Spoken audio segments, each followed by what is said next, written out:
बोलिए श्रीमद् प्रज्ञा पुराण की जय। आइए सायंकालीन सत्संग प्रारंभ करें। इसके पूर्व सभी भाई बहन एक साथ एक स्वर में आद्य शक्ति माँ भगवती गायत्री के महामंत्र का उच्चारण साथ साथ में करने की कृपा करें।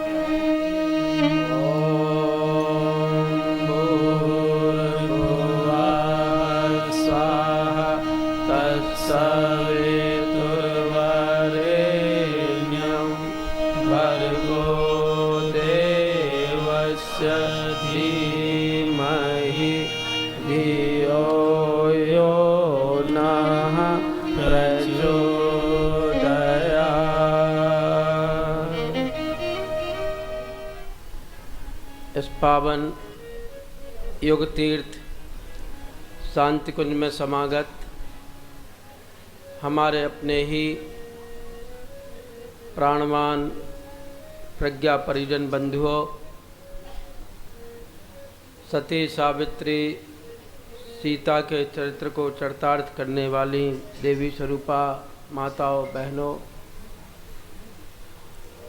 भगवान के उद्यान के महकते हुए पुष्प स्नेही बालकों और गायत्री परिवार के नैष्ठिक साधकों, बहुत दिनों से पावन प्रज्ञा पुराण का सत्संग आप श्रवण कर रहे हैं और वास्तव में हमारे जीवन पर जन्म जन्मांतरों के इतने कसाय कलमश भरे हुए पड़े हैं कि सत्संग के रेगमार्ट से उनको साफ करेंगे तभी हमारा जीवन रूपी लोहा चमक सकेगा। जब गरुड़ जी महाराज को यह भ्रम हुआ कि भगवान तो परब्रह्म परमात्मा हैं और उनको एक छोटे से खर्ब राक्षस ने नागपाश में बांध लिया, उसको बड़ी शंका हुई, भ्रम हुआ और वह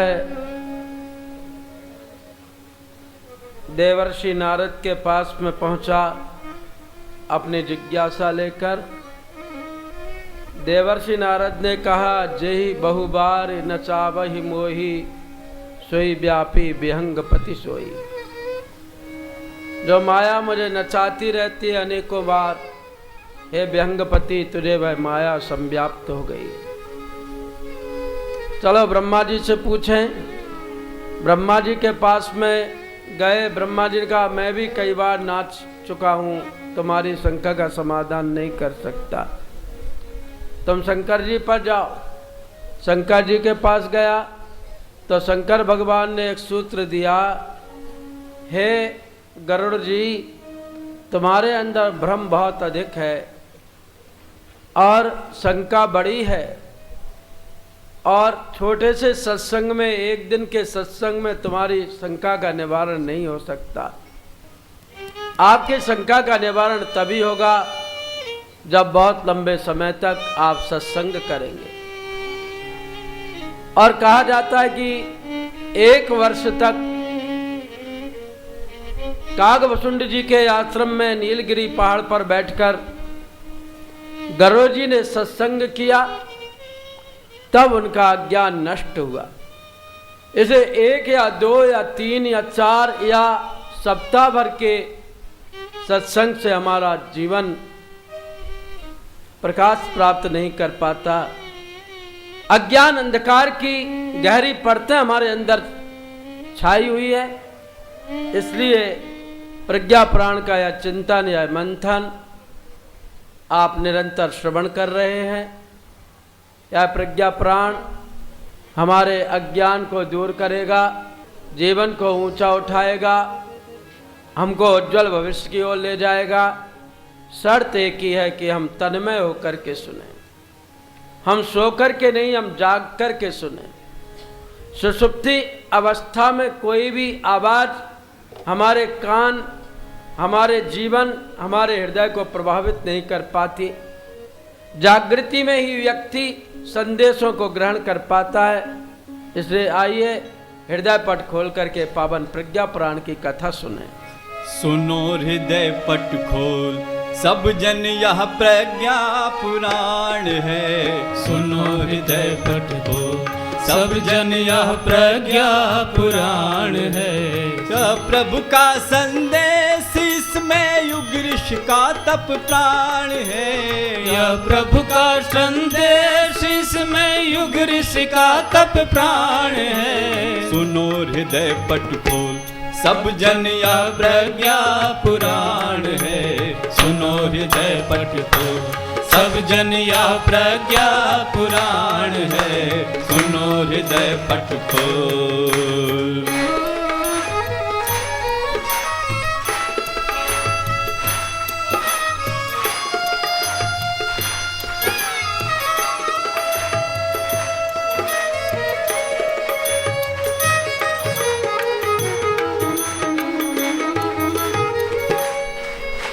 जब जब बढ़ी असुरता तब तब प्रभु ने उसे मिटाया है। जब जब बढ़ी असुरता तब तब प्रभु ने इसे मिटाया है।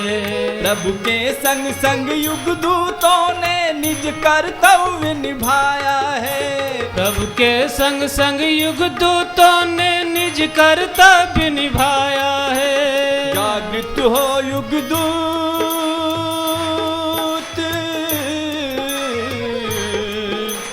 जागृत हो युग दूत जिससे यह ऐसा अभियान है। जागृत हो युग दूत जिससे यह ऐसा अभियान है। सुनो हृदय पट खोल, सब जन यह प्रज्ञा पुराण है। सुनो हृदय पट खोल, सब जन यह प्रज्ञा पुराण है। सुनो हृदय पट खोल।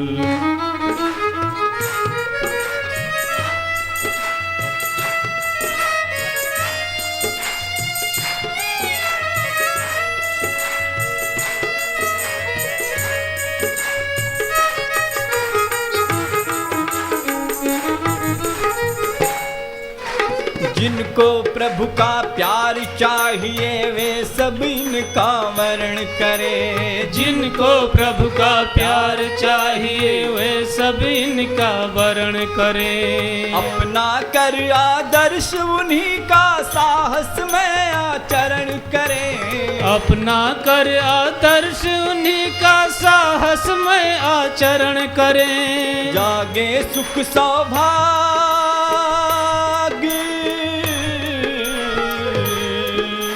जागे सुख सौभाग्य सबका यह ऐसा वरदान है। जागे सुख सौभाग्य सबका यह ऐसा वरदान है। सुनो हृदय पट खोल, सब जन यह प्रज्ञा पुराण है।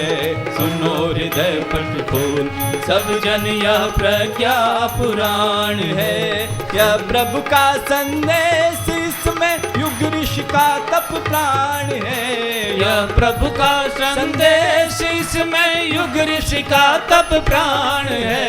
सुनो हृदय पट खोल, सब जन यह प्रज्ञा पुराण है। सुनो हृदय पट खोल, सब जन यह प्रज्ञा पुराण है। सुनो हृदय पट खोल। ऐसे पावन प्रज्ञा पुराण की कथा हृदय पट खोल करके हम आप सुने, जिससे हमारा ज्ञान दूर हो और ज्ञान देव की प्राप्ति हमको हो। पिछले दिनों आपने गृहस्थ जीवन की विशद मीमांसा सुनी। परिवार स्वर्गीय वातावरण कैसे स्थापित कर सकते हैं, पारिवारिक पंचशील क्या है, दाम्पत्य जीवन की प्रगाढ़ता और विश्वसनीयता कितनी अधिक है, नारी परिवार की दूरी किस प्रकार से है, और परिवार में बच्चों को सुसंस्कारता का पाठ कैसे पढ़ाया जाए। उसी संदर्भ में आज युवा शक्ति पर कुछ विचार करने के लिए कुंभ के मेले में सदगृहस्थ जिज्ञासु भारी संख्या में उपस्थित हैं और धौम्य ऋषि आज की विधि विवेचना करते हुए अपनी ओजस्वी और मधुर वाणी में बोले। ओम श्री गणेशाय नमः, श्री गायत्री देव्यै नमः, श्री सद्गुरुदेवाय नमः, श्री प्रज्ञा पुराणाय नमो नमः। सद्गृहस्थाश्च धन्यास्ते सर्वतो गौरवान्विताः, परिवारं निजं ते तु सुखिनं च समुत्तमम्। सुसंस्कृतं विनर्मान्ति श्रेयो लाभं प्रयान्ति च, भविष्यद्युज्ज्वलं तेषां सन्ततेरपि स्वस्य च।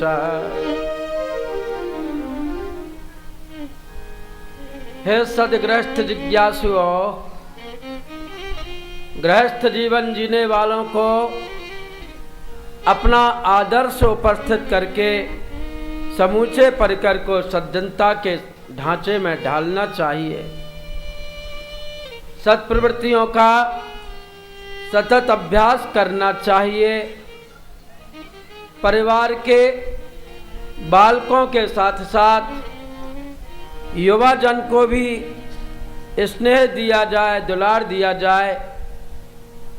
युवाओं की यदि नौकरी नहीं लगी, दैव योग से यदि वो कमाई नहीं कर पाते हैं, तो उनकी उपेक्षा नहीं करना चाहिए। भ्रष्ट चिंतन, दुष्ट आचरण और श्रृंखल व्यवहार को चोर तस्कर मानकर सावधान प्रहरी की तरह युवाओं में इनसे रक्षा करना चाहिए। अनौचित्य का विष वृक्ष अपने आंगन में न उगने देना ही गौरव है, और ऐसी गौरवशाली सद्गृहस्थ परंपरा हर दृष्टि से घर के बालकों को धन्य बनाती है। अपने परिवार को सुखी, समुन्नत और सुसंस्कार युक्त बनाकर श्रेय लाभ प्राप्त करना चाहिए। जो ऐसा करते हैं उनकी संतति का, चाहे वो किसी भी उम्र के हों, उज्जवल भविष्य सुनिश्चित बन जाता है। आज महाप्राज्ञ धौम्य ऋषि बालकों की अवस्था से थोड़ा और आगे बढ़ते हैं। ये माना कि परमात्मा को रिझाने के लिए बच्चों जैसा भोलापन और मीरा जैसा पागलपन बहुत जरूरी है। क्योंकि जिस देश का बचपन भूखा हो, उस देश का यौवन क्या होगा। आज छोटे छोटे बच्चे भी भटकते फिरते हैं, और इस देश में जहां बच्चों को गोद में लेकर के खिलाया जाता था, जहां माँ बाप बाद में खाते हैं या भूखे रह जाते हैं, लेकिन बच्चों को पहले भोजन कराया जाता है, पहले दूध दिया जाता है। बंधुओं, वहां आज स्थिति क्या है।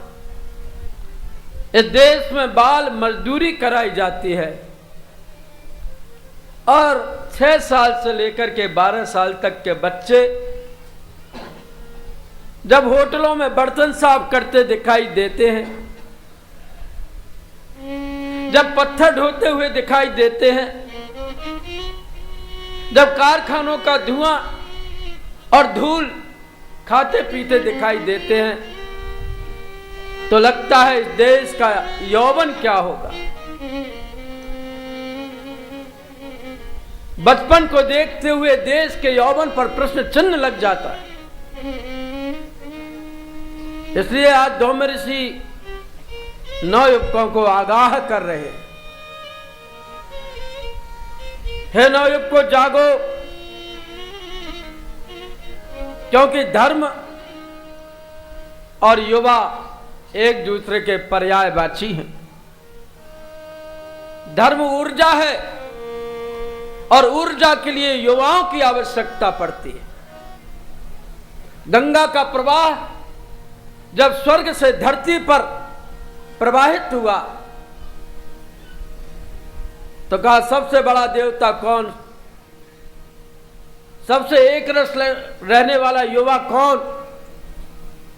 तो युवा शिव को पुकारा गया था और शंकर जी ने अपनी जटाओं में उस ऊर्जा को समा लिया था जिसको गंगा कहते हैं।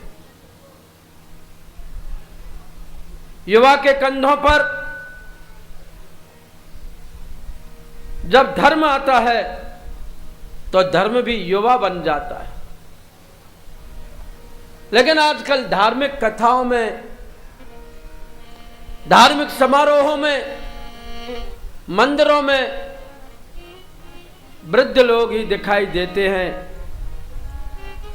युवाओं को धर्म से अरुचि हो गई।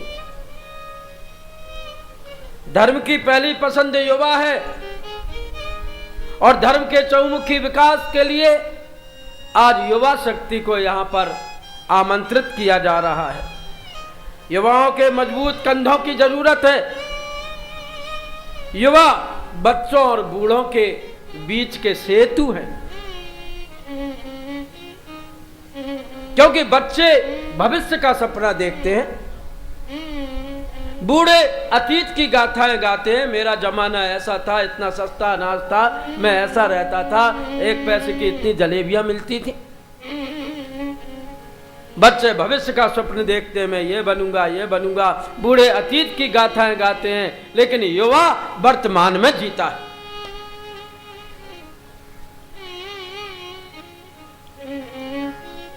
इसलिए है भाइयों, है माताओं बहनों, यदि युवाओं पर ध्यान नहीं दिया गया तो आने वाले भविष्य पर प्रश्न चिन्ह लग जाएगा। इसलिए आज नवयुवकों को पुकारा जा रहा है, नवयुवकों को ललकारा जा रहा है, नवयुवकों का आह्वान हो रहा है। आज राम प्रसाद बिस्मिल की आवश्यकता है। आज भगत सिंह के लिए धरती दोबारा निहार रही है। आज विवेकानंद और शंकराचार्य के यौवन के लिए धर्म वेताब है। नौजवानों जागो, उठो और युग मनीषा को बदल करके रख दो, तुम्हारा आह्वान हो रहा है। नौजवानों उठो, नौजवानों उठो,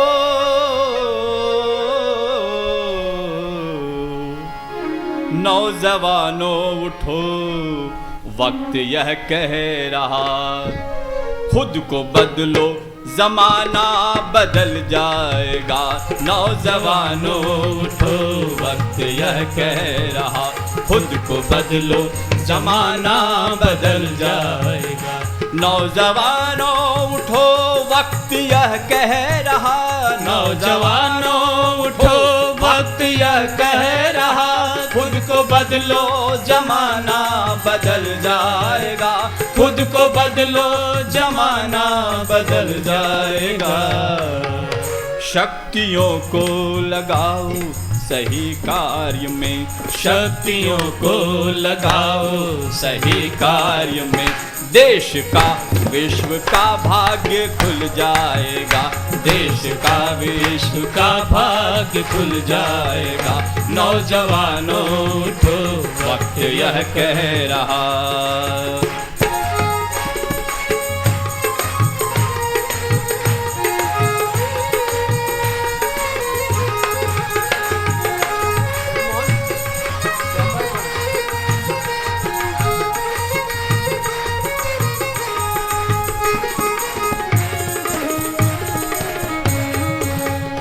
देश अपना वही है जगत का गुरु, देश अपना वही है जगत का गुरु।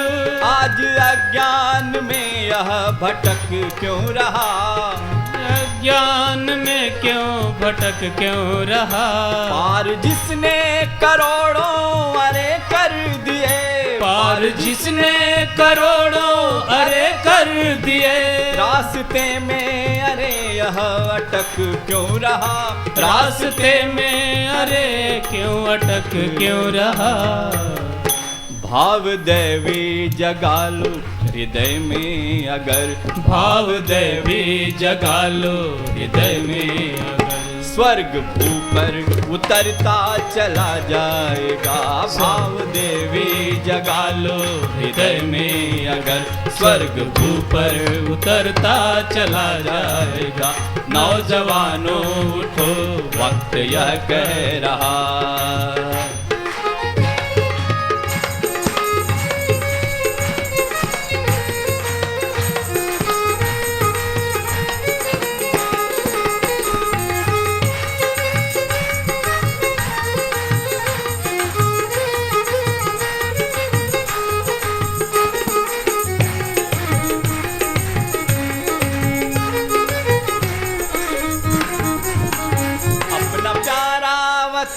अपना प्यारा वतन, अपना प्यारा वतन देश ऋषियों का था। अपना प्यारा वतन देश ऋषियों का था। शान इसकी नहीं घटने देना कभी, शान इसकी नहीं घटने देना कभी। इस चमन को सजाया शहीदों ने था, इस चमन को सजाया शहीदों ने था। इसको बर्बाद होने न देना कभी, इसको बर्बाद होने न देना कभी। देव संस्कृति को अपनाओ वीरों पुनः, देव संस्कृति को अपनाओ वीरों पुनः। देश फिर से जगत गुरु कहा जाएगा। देव संस्कृति को अपनाओ वीरों पुनः, देश फिर से जगत गुरु कहा जाएगा। नौजवानों उठो वक्त यह कह रहा, नौजवानों उठो वक्त यह कह रहा। खुद को बदलो जमाना बदल जाएगा, खुद को बदलो जमाना बदल जाएगा। शक्तियों को लगाओ सही कार्य में, शक्तियों को लगाओ सही कार्य में। देश का विश्व का भाग्य खुल जाएगा, देश का विश्व का भाग्य खुल जाएगा। नौजवानों उठो वक्त यह कह रहा, नौजवानों उठो वक्त यह कह रहा। नौजवानों उठो वक्त यह कह रहा। आज युवा शक्ति की ऊर्जा यदि देश के रचनात्मक कार्यों के लिए प्रयुक्त हो जाए तो देश दोबारा से सतयुग की वापसी कर सकता है। लेकिन आज ऋषि चिंतित है कि इस युवा शक्ति को हो क्या गया, और इसमें जिम्मेदार माता पिता भी हैं। शिशु अवस्था को पार करके जैसे ही बालक समझदार होता था, माता पिता उसको अनुशासन के सूत्र में बांधने का प्रयत्न करते थे।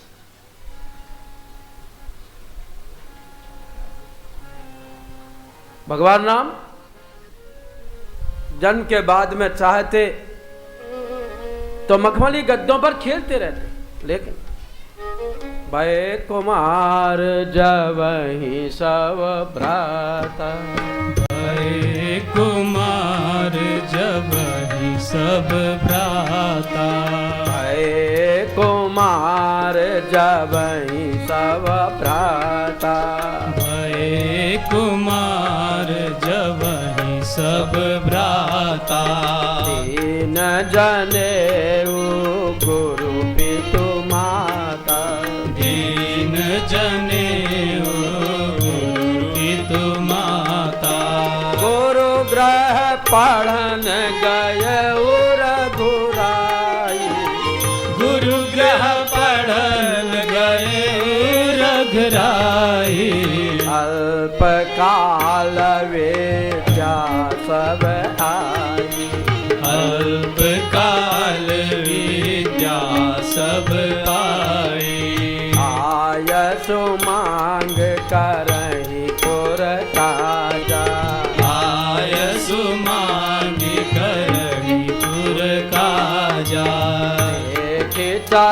देखत हर्षित मन राजा। देखी चरित हर्षित मन राजा। अनुजन संजुत भोजन करई। अनुजन संजुत भोजन करई। मात पिता आज्ञा अनुसरहि। मात पिता आज्ञा अनुसरहि। प्रात काल उठ के रघुनाथा। प्रात काल उठ के रघुनाथा। मात पिता गुरु नावहि माता। मात पिता गुरु नावहि माता। माता पिता ने बचपन से जब बच्चे को संस्कार दिए तो बचपन जब यौवन में परिवर्तित हुआ तो देव संस्कृति की रक्षा के लिए भगवान श्री राम कटिबद्ध हो गए। हम कहते हैं कि बच्चा के अभी खेलने खाने के दिन है, बच्चों को खाने दो, खेलने दो, और बच्चों को खुद दुर्गुण हम सिखाते। एक व्यक्ति के लड़के को, छोटे से बच्चे को सर्दी जुकाम हो गया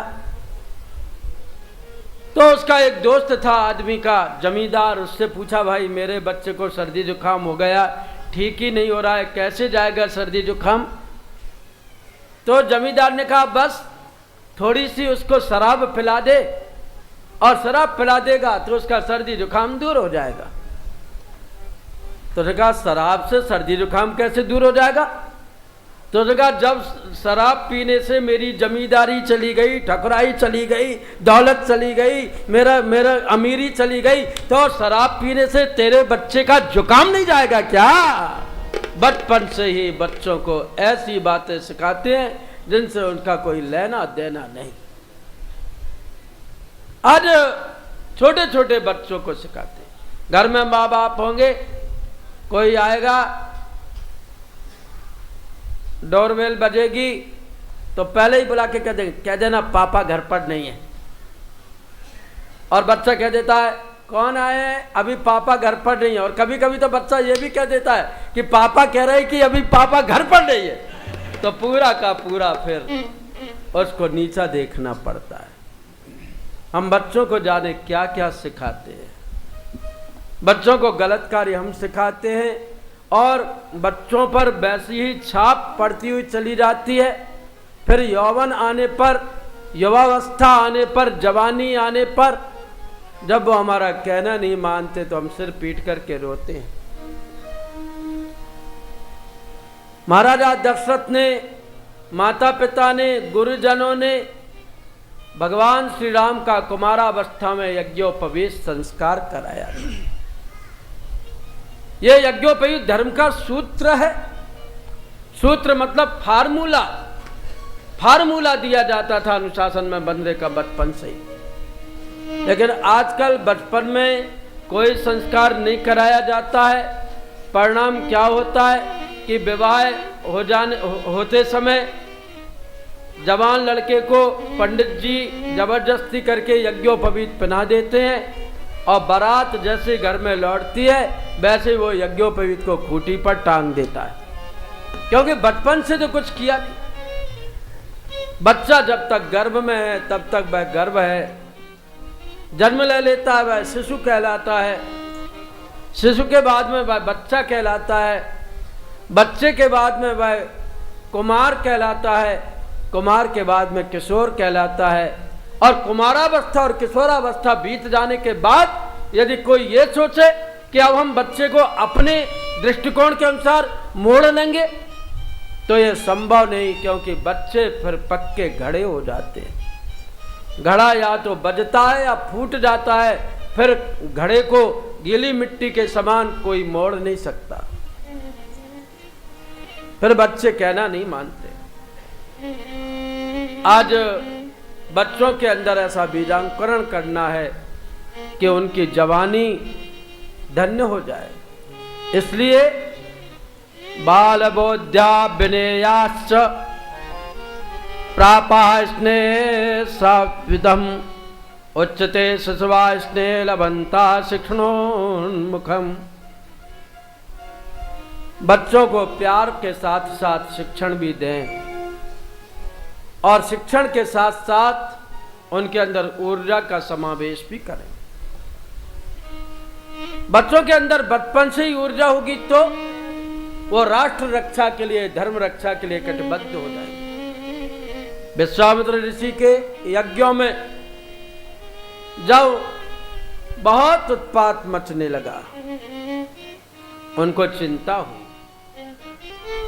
गायत्री का अनुष्ठान कर रहे थे, नित्य प्रति यज्ञ होता था, लेकिन राक्षस लोग आकर के यज्ञ कुंडों में पानी डाल देते थे, हड्डियों की वर्षा कर देते थे, मांस और रुधिर छिड़क देते थे, चारों तरफ बड़ा अपवित्र वातावरण कर देते थे।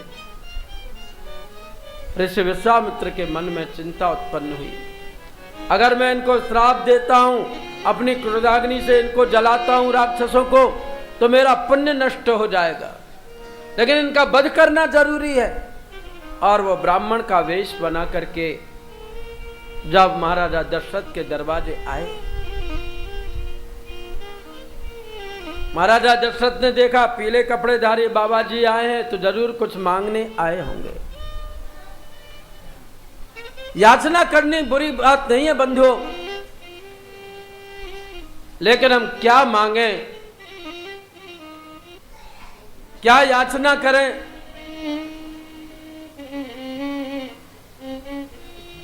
वास्तव में हम अपने लिए ना मांगे, अपने लिए याचना ना करें। अपने लिए जो मांगता है वो भिखारी है, और वो राष्ट्र के लिए मांगता है वह राष्ट्र भक्त है।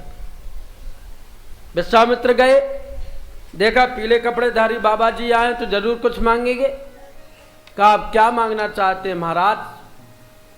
कि असुर समूह सता वही मोही, और मैं जाचन आयो नृप तोही। हे राजा दशरथ, मैं तुमको मांगने के लिए आया, तुम चलो मेरे साथ, राक्षसों का वध करो।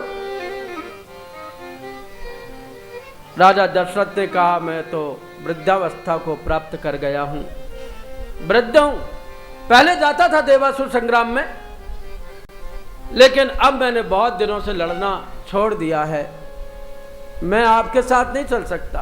तो फिर अब क्या हो कि अनुज समेत देहु रघुनाथा, निश्चर बध में हो बसना था, निश्चर बध में हो बसना था। आप राम और लक्ष्मण को दे दीजिए, क्योंकि राम और लक्ष्मण को बचपन में ऐसी शिक्षा दी गई थी कि उनके अंदर ऊर्जा का अनंत समावेश था। इसलिए इन युवाओं को, त्रेता युग के युवाओं को, सतयुग के युवाओं को और द्वापर के कृष्ण, अर्जुन, भीम, नकुल, सहदेव को अनंत शौर्य, अनंत सौंदर्य और अनंत शील का पर्यायवाची कहा गया था। आज तो युवा कौन है? फादर ने सिलवा दिए 4 कोट 6 पैंट, और लालू मेरा बन गया कॉलेज स्टूडेंट। आज तो जिसके अंदर सुंदर वेश विन्यास हो, बढ़िया सूट पहने हुए हो, बढ़िया हिप्पी कट बाल रखे हुए हो, जो सौंदर्य साधनों का ज्यादा से ज्यादा प्रयोग करता हो, 2000 रुपए का बूट पहनता हो, 4000 रुपए का सूट पहनता हो, वह युवा है। युवा की पहचान कपड़ों से हो गई। लेकिन हमारे यहां युवा की पहचान अनंत शील से होती थी, चरित्र से होती थी। और शील के साथ में ऊर्जा कितनी थी।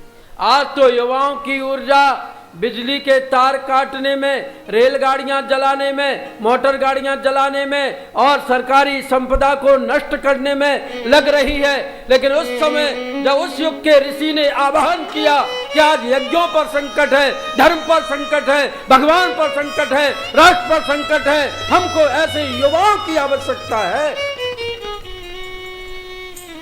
जो अपने प्राणों की बाजी लगा सके। त्रेता युग में निकल पड़ा था एक युवा अपने भाई के साथ। महाराजा दशरथ ने हंसते हंसते अपने बच्चों को बुलाया। श्याम गौर सुंदर दो भाई, श्याम गौर सुंदर दो भाई, विश्वामित्र महानिधि पाई, विश्वामित्र महानिधि पाई। प्रात कहा मुनि सन रघुराई, रात कहा मुनि सन रघुराई, निर्भय यज्ञ करहु तुम जाई, निर्भय यज्ञ करहु तुम जाई। यज्ञ करन लागे मुनि झारे, यज्ञ करन लागे मुनि झारी, आप रहे मख की रखवारे, आप रहे मख की रखवारी। विश्वामित्र महा मुनि ज्ञानी, विश्वामित्र महामुनि ज्ञानी, मसाही विपिन शुभ आश्रम जानी, बसहि विपिन शुभ आश्रम जानी। विश्वामित्र जी ने भगवान श्री राम और लक्ष्मण को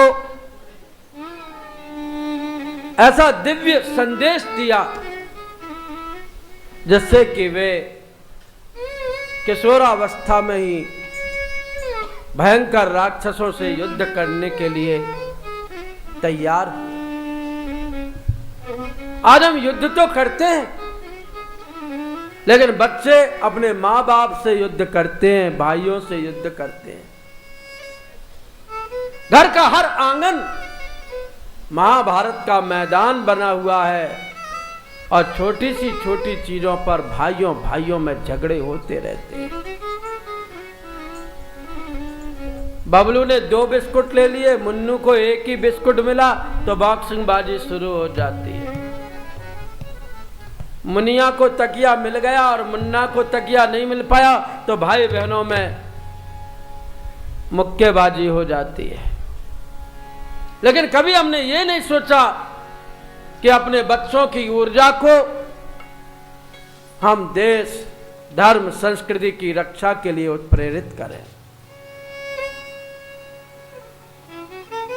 आज आवश्यकता है कि हम बच्चों को ऐसा ज्ञान दें, हम घर के विद्यालय में बच्चों को ऐसा शिक्षण दें जिससे कि बच्चे ऊंचे बने, महान बने। लेकिन आजकल क्या करें, आजकल बच्चा उल्टा ही बोलता है। जब भी कुछ पूछो तो उसके दिमाग में कुछ जमता ही नहीं।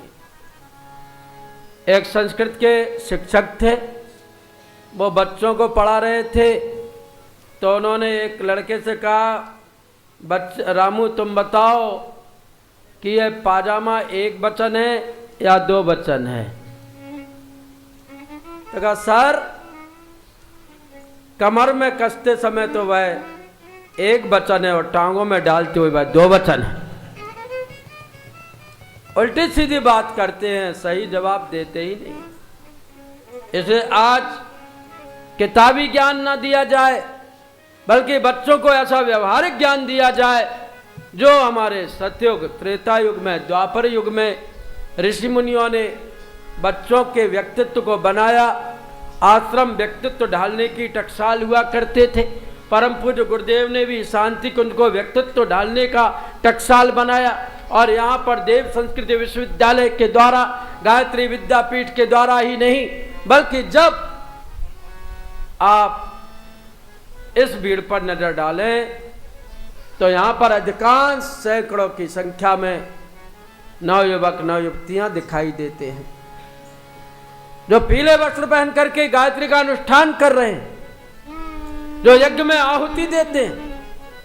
आज के बाहर के बच्चे 8-8, 10-10 बजे तक सो करके नहीं उठते, लेकिन यहां पर गायत्री साधना में मग्न निमग्न ये साधक, ये युवा, ये देश के कर्णधार व्यावहारिक शिक्षा प्राप्त करके अपने व्यक्तित्व को कितना ऊंचा उठा रहे हैं। मात्र किताबी ज्ञान से कुछ होना नहीं है, जैसा कहा गया।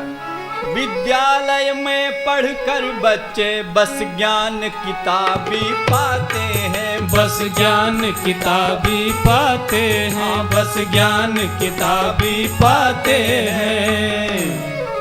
अभिभावक ही शुभ लोक नीति, अभिभावक ही शुभ लोक नीति या लोकाचार सिखाते हैं। अभिभावक ही शुभ लोक नीति या लोकाचार सिखाते हैं।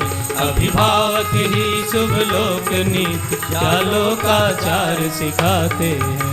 चर्चाएं हो शुभ प्रसंग की, जिज्ञासा उनकी शांत करें, जिज्ञासा उनकी शांत करें, जिज्ञासा उनकी शांत करें। कहकर कहानियां श्रेष्ठ सरस, कहकर कहानियां श्रेष्ठ सरस, बच्चों में नव उल्लास भरे। कहकर कहानियां श्रेष्ठ सरस, बच्चों में नव उल्लास भरे। कहकर कहानियां श्रेष्ठ सरस, बच्चों में नव उल्लास भरे। बच्चों को यह सुविधाएं दें, खेलें कूदे परिभ्रमण करें, खेले कूदे परिभ्रमण करें, खेले कूदे परिभ्रमण करें। पर रखें सावधानी पूरी, पर रखें सावधानी पूरी, वे कुसंग से बस बचे रहें। पर रखें सावधानी पूरी, वे कुसंग से बस बचे रहें। पर रखें सावधानी पूरी, वे कुसंग से बस बचे रहें। बच्चों को व्यावहारिक श्रेष्ठ चिंतन देना अत्यंत आवश्यक है। केवल किताबी ज्ञान दिया तो उससे कुछ होने वाला नहीं। एक कुएं पर 4 पनिहार ने पानी भर रही थीं और बारी बारी रस्सी लेकर कुएं में घड़ा डालती थीं, पानी खींचती थीं, निकालती थीं। पहले ऐसा होता था कि रस्सी एक ही होती थी और पानी भरने वाले बहुत होते थे। तो खाली समय में वो चारों सहेलियां बात करने लगीं, उनमें वार्ता छिड़ गई। सभी ने अपने अपने लड़कों की प्रशंसा करना शुरू कर दी। एक ने कहा, मेरा लड़का तो इतना बढ़िया गाता है कि आगे चल करके देख लेना, उसको किसी राज दरबार में बहुत बड़ा सम्मान मिलेगा, बड़ा मीठा गाता है। तो दूसरी बोली, मेरा लड़का इतना स्वस्थ सुडौल है कि कभी ना कभी किसी नाग पंचमी पर या किसी पर्व पर वह बहुत बड़ा दंगल जीतेगा, बड़ा पहलवान बनेगा। तो तीसरी बोली कि मेरा लड़का पढ़ाई में बहुत आगे है, दिन रात किताब अपने आंखों के सामने से हटाता ही नहीं, देख लेना बहुत बड़ा ऑफिसर बनेगा। चौथी से पूछा, तेरा लड़का? कहा, मैं अपने लड़के के विषय में कुछ अनुमान नहीं लगा सकती। इतने में स्कूल की छुट्टी हुई पहली वाले का लड़का देखो दूर से ही गाता हुआ आ रहा था, कहा देख लिया कितना सुंदर गाता है। दूसरे का लड़का खूब छलांग लगाता हुआ उछकता कूदता आ रहा था, देखा क्या पहलवान है। तीसरे का लड़का किताब हाथ में लिए आंखों से लगाए और पढ़ता पढ़ता चला रहा था, देखा क्या पढ़ता है। तीनों लड़के अपनी माँ पर नजर डालते हुए अपनी अपनी माँ पर नजर डालते हुए निकल गए। लेकिन चौथी का लड़का आया, उसने सभी को प्रणाम किया, अपनी माँ के साथ में सभी के चरण स्पर्श किए और अपनी माँ का घड़ा अपने सिर पर लेकर के घर को चलता बना। उसकी माँ आराम से उसके पीछे पीछे चलने लगी। एक महात्मा जी आए, उन्होंने कहा तुम्हारा लड़का बाद में क्या बनेगा ये तो पता नहीं, लेकिन इसका लड़का अभी क्या है वर्तमान में ये उसने प्रत्यक्ष करके दिखा दिया।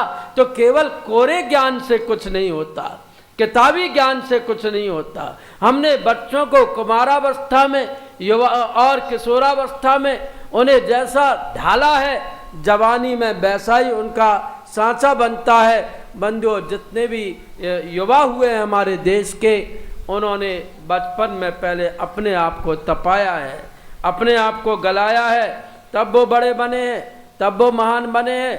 स्वामी विवेकानंद को उनकी माँ ने बनाया है, उनके गुरु ने बनाया है। नहीं तो ये छोटा सा लड़का तो और कहीं भटकने वाला था और गुरु ने उसको तपाया। जैसे वशिष्ठ और विश्वामित्र ने राम जी का निर्माण किया था, वैसे ये 16-17 वर्ष का लड़का काली के सामने खड़ा होकर के मांग रहा था, माँ माँ मैं बड़ा गरीब हूँ, मैं बड़ा बेरोजगार हूँ, मुझे रोटी चाहिए, मुझे भूख लगती है, मेरा भाई बेरोजगार है, मेरी बहन कुंवारी है, मेरी माँ विधवा है, मुझे रुपया दीजिए, मुझे पैसा दीजिए। और इस युवा के प्रतिभा और कड़क आवाज को सुनकर स्वामी रामकृष्ण परमहंस ने इसकी प्रतिभा को पहचाना। कहा ये युवा कहीं रोजी रोटी में ही उलझ गया, केवल पेट की आग ही बुझाने में जुट गया, केवल अपने परिवार के ही पालन पोषण में लग गया, तो इसकी जो प्रतिभा दिखाई पड़ रही है ये प्रतिभा कुंठित हो जाएगी। इसको तराशना चाहिए, इसको बनाना चाहिए। और स्वामी रामकृष्ण परमहंस ने कहा, क्यों रे लड़के तेरा नाम क्या है? कहा मुझे नरेन कहते हैं। बंगाली भाषा में नरेंद्र को नरेन कहा जाता, मुझे नरेन कहते हैं। अरे नरेन, तू तो नरों का राजा है, तू तो मुकुटमणि है, तू तो विश्व का मुकुटमणि बनेगा। ये तू काली से क्या मांग रहा है? ये तू माँ से क्या मांग रहा है? अरे युवा, अरे जवान, तू अपनी जवानी को जगा। देख, केवल तू ही बेरोजगार है क्या? केवल तू ही भूखा है क्या? देश में कितने लोग ऐसे हैं जिनके घर में केवल एक बार चूल्हा जलता है, केवल तू अपने चूल्हे के लिए आग मांग रहा है। और बेटे देख, केवल तेरा ही भाई बेरोजगार है क्या? देश में लाखों नवयुवक अपनी चप्पल चटकाते फिरते हैं, उनके जूते घिस जाते हैं और 30-35 साल की अवस्था हो जाती है। एम्प्लॉयमेंट ऑफिस में लंबी क्यू लगी रहती है, उनको नौकरी नहीं मिलती। केवल तेरा ही भाई बेरोजगार है क्या? और केवल तेरी ही बहन कुंवारी है? दहेज की समस्या के कारण जाने कितनी बहनों की हाथों में लंबी उम्र तक मेहंदी नहीं रच पाती, उनका विवाह नहीं हो पाता। केवल तू अपनी बहन के लिए मांगेगा, तेरी ही माँ विधवा है। तुझे पता नहीं है देश में स्वतंत्रता संग्राम में जाने कितने वीर गति को प्राप्त कर गए, जाने कितनी वीरों की विधवाएं आज देश के अंदर है। केवल तेरी ही माँ विधवा है क्या? और बंधुओं, एकदम उस नरेन के अंदर स्फुरना आई, उसकी जवानी जागी और उसका यौवन जाग उठा और उसने काली के सामने खड़े होकर के कहा था, माँ माँ मुझे ज्ञान दो, मुझे भक्ति दो, मुझे शक्ति दो, मैं देश की कुछ सेवा कर सकूं। और उसके चेहरे की लालिमा को और भी अधिक गर्मापूर्ण बना दिया था काली ने।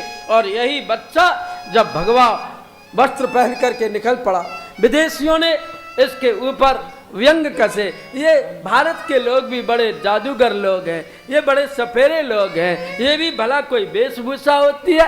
ये झब्बा पहन करके पगड़ी बांध करके निकल पड़े।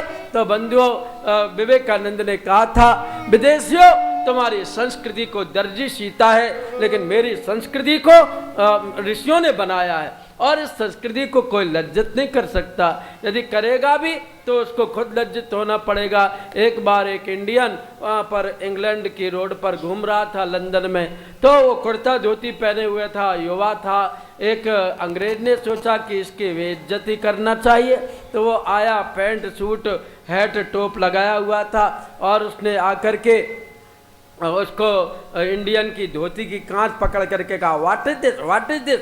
तो इंडियन को बड़ा गुस्सा आया, उसने कहा ये मेरी बेइज्जती कर रहा है। तो उसने उसकी टाई पकड़ करके कहा, what is this, what is this. कहा this is my neck tie. तो इंडियन ने कहा this is my back tie. तुम आगे से टाई बांधते हो, हम पीछे से टाई बांधते हैं, और तुम्हारी टाई तो नाक पहुंचने के काम भी नहीं आती, लेकिन मेरी टाई का क्या कहना।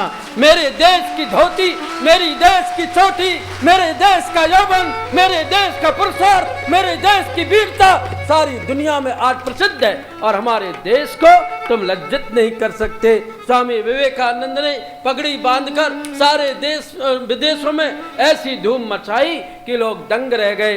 गीता पर ऐसा प्रवचन किया, जीरो पर ऐसा प्रवचन किया, लोगों ने कहा ये हमको विश्वास नहीं होता कि कृष्ण के पीछे न केवल गोप, न केवल ग्वालिन, और बल्कि गाय और बछड़े भी पूंछ उठा करके भागते थे। ऐसा हो सकता है क्या?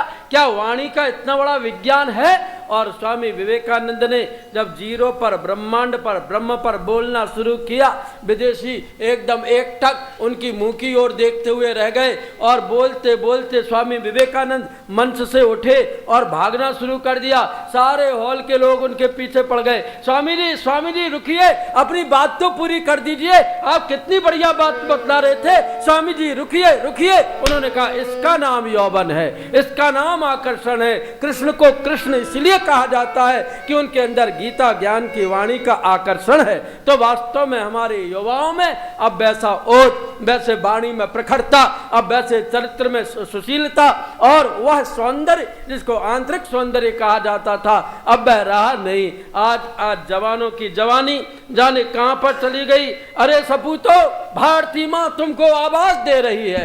आज तुम्हारी आवश्यकता है देश के लिए, आज तुम्हारी आवश्यकता है राष्ट्र के लिए। आज भारत माता पूरी तरह से दोबारा स्वतंत्रता की बेड़ियों में बंधने के लिए तैयार हो रही है। देश को खंड खंड करने का दोबारा से षड्यंत्र रचा जा रहा है, और ऐसे समय में केवल तुम बिजली के तार काटते रहे, केवल तुम सरकारी संपदा को नष्ट करते रहे, तो फिर ये जवानी कोई काम नहीं आ सकेगी। अरे सूरमाओ, अरे जवानों जागो, भारती माँ तुम्हें पुकार रही है। सपूतों भारती के माँ तुम्हें आवाज देती है, तुम्हें आवाज देती है। युवाओं राष्ट्र के संस्कृति हृदय की पीर कहती है, युवाओं राष्ट्र के संस्कृति हृदय की पीर कहती है। सपूतों भारती के माँ तुम्हें आवाज देती है, तुम्हें आवाज देती है, तुम्हें आवाज देती है।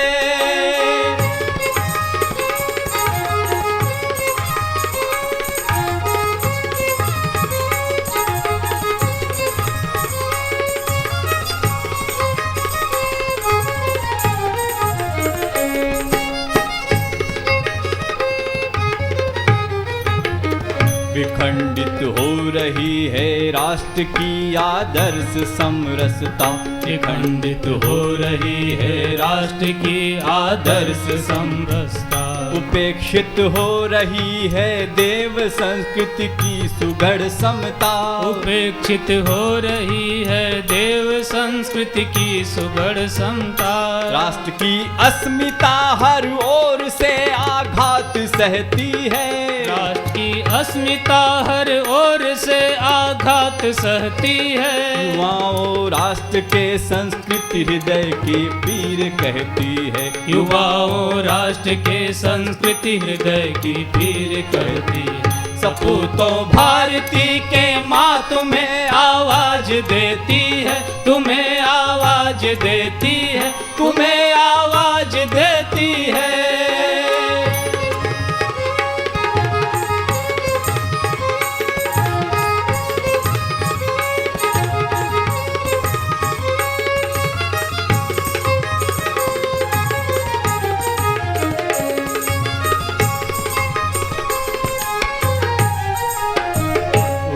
झकझोर कर इस राष्ट्र का गौरव जगा दो तुम। उठो झकझोर कर इस राष्ट्र का गौरव जगा दो तुम। इसी अभियान में निज शक्ति साधन प्रिय लगा दो तुम। इसी अभियान में निज शक्ति साधन प्रिय लगा दो तुम। युवा ऊर्जा समय की चाल को भी मोड़ देती है। युवा ऊर्जा समय की चाल को भी मोड़ देती है। युवाओं राष्ट्र के संस्कृति हृदय की पीर कहती है। युवाओं राष्ट्र के संस्कृति हृदय की पीर कहती है। सपूतों भारती के माँ तुम्हें आवाज देती है, तुम्हें आवाज देती है। युवाओं राष्ट्र के संस्कृति हृदय की पीर कहती है। युवाओं राष्ट्र के संस्कृति हृदय की पीर कहती है। सपूतों भारती के माँ तुम्हें आवाज देती है, तुम्हें आवाज देती है, तुम्हें आवाज देती है। आज भारत माता अपने सपूतों को दोबारा से पुकार रही है। अब सपूत दिखाई नहीं देते, कपूतों की भीड़ खड़ी हुई है। देश की जवानी आज पूरी तरह से सोती चली जा रही है। पहले हमारे देश के युवाओं के धनुष में बड़ी ताकत होती थी, वाणी में बड़ा ओज होता था, आंखों में बड़ा तेज होता था।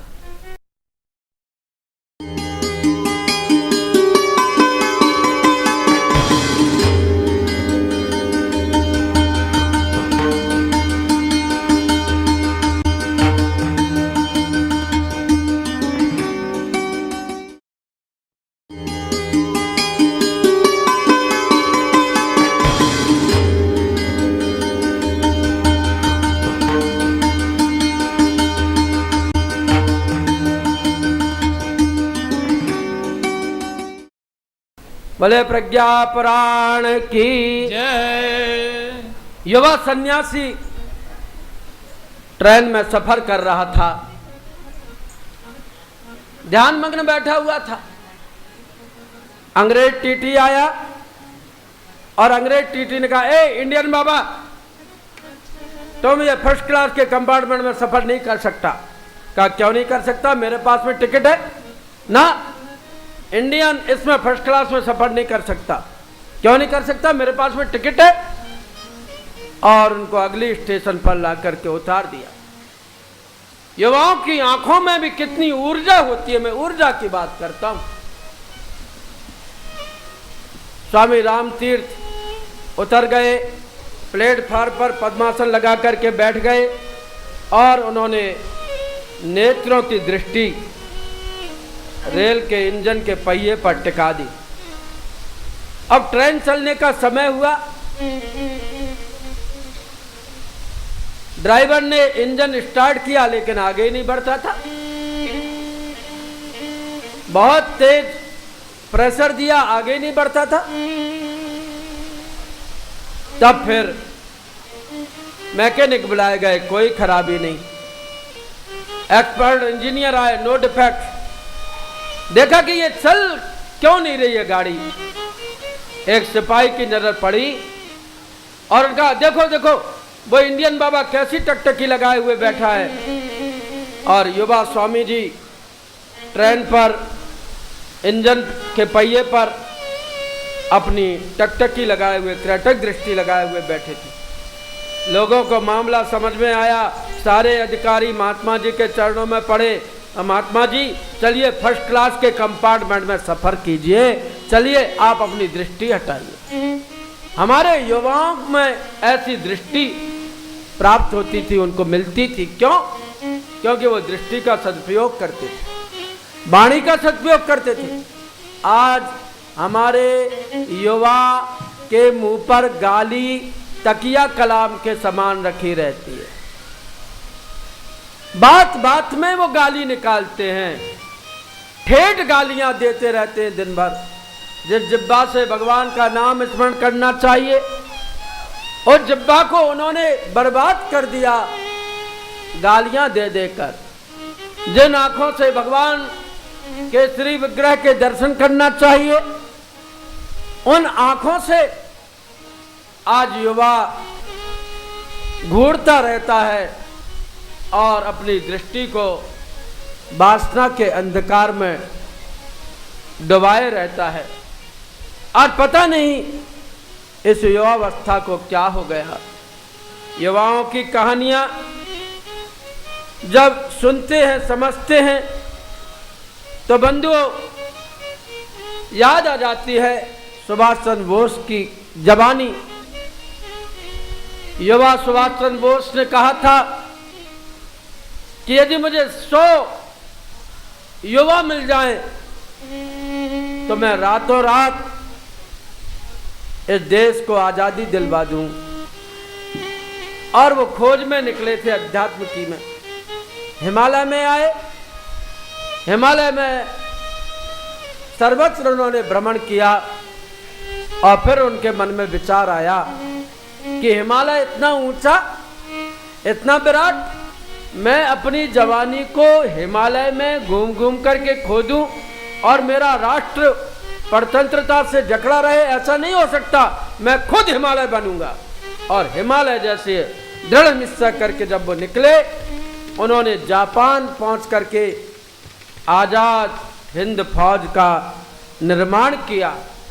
और आजाद हिंद फौज ने गोरिल्ला युद्ध लड़ लड़कर अंग्रेजों की नाक में दम कर दिया। ये बात सत्य है कि सत्याग्रह के द्वारा महात्मा गांधी के प्रयासों से इस देश को आजादी मिली, लेकिन सुभाष चंद्र बोस के योगदान को कोई कम नहीं कह सकता। युवाओं में जब फूटती है ऊर्जा, तो उस ऊर्जा से बड़ी प्रतिकूल परिस्थितियों को भी अनुकूल बनाया जा सकता है। इसलिए ऋषि कहते हैं, कर्तव्या जीवने तस्य व्यवहारम नमाब्रजेत, बुद्धौ भार इवायाति व्यर्थ चानेन कर्मणा।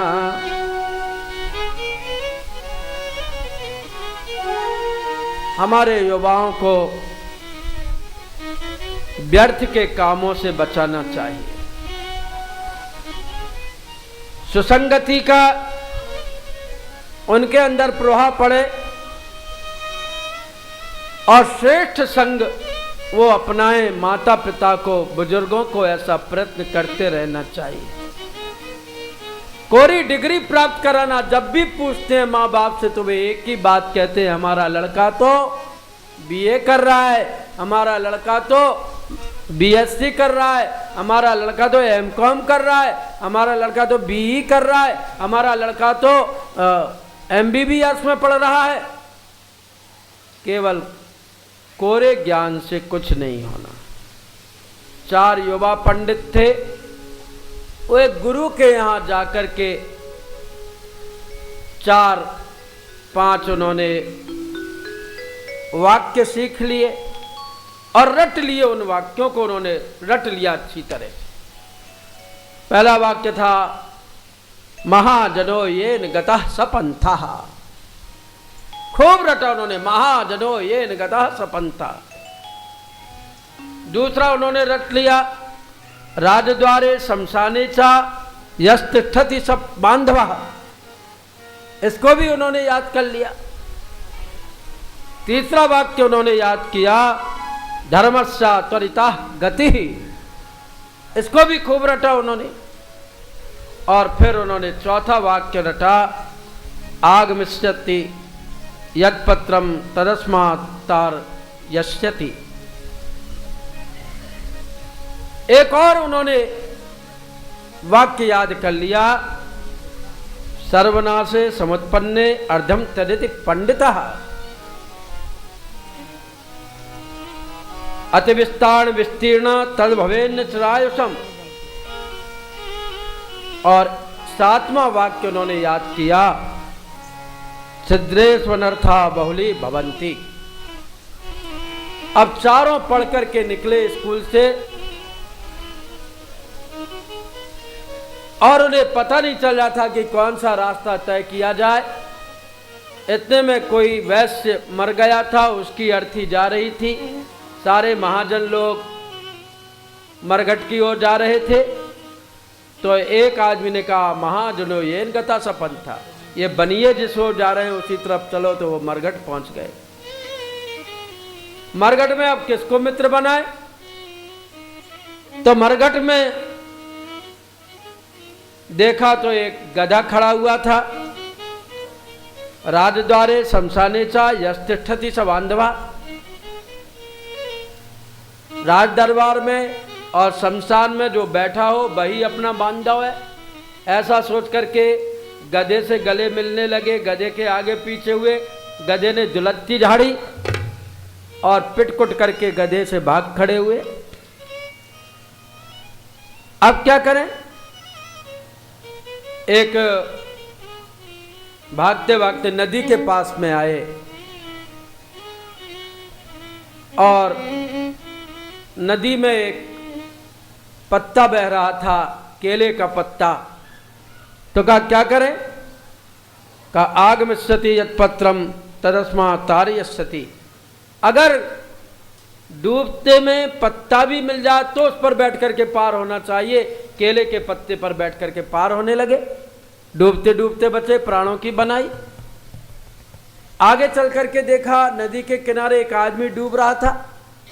कहा अब क्या करें, इसको कैसे बचाएं? तो सर्वनाशे समुत्पन्ने अर्धम तरित पंडिता। उन्होंने कहा इस पूरे आदमी को तो नहीं बचाया जा सकता। तलवार निकाली, पहले के लोग तलवार निकालते थे और उसको बचाने के लिए उसका सिर काट दिया कि पूरा नहीं बचा तो सिर तो बच गया। बंधुओं, ऐसी पढ़ाई से क्या फायदा? अर्थ का अनर्थ करें, यह पढ़ाई पढ़ाई नहीं है। युवावस्था में हम खूब पढ़ाई करते हैं, लेकिन कितनी पढ़ाई हमारे काम आती? जीवन में व्यावहारिक शिक्षा को यदि ढाल लिया तो बंधुओं वह पढ़ाई अधिक काम आती है। आज जरूरत है नवयुवकों को जगाने की, और जो जाग जाता है वो महान बन जाता है। जो जाग गया उसके जुलूस निकलने लगे। बंदा बैरागी को आध्यात्मिक ज्ञान की प्राप्ति हुई। वो घर द्वार और परिवार छोड़ करके जंगल में जाकर के बैठ गया, तब करने लगा। उसी समय गुरु अर्जुन देव का संदेश चारों तरफ बिखर रहा था। आज राष्ट्र धर्म की रक्षा के लिए बलिदानियों की आवश्यकता है। सच्चा त्यागी, सच्चा बैरागी वही है जो राष्ट्र उत्थान के लिए कृपाण तान ले। बैरागी के कानों में भी ये स्वर टकराए और बंदा बैरागी ने कहा मैं जंगल में बैठ करके ओमकार गुंजन करता रहूं, ओमकार ओमकार का भजन करता रहूं। इससे अच्छा है कि मैं राष्ट्र की रक्षा के लिए तलवार तानूं।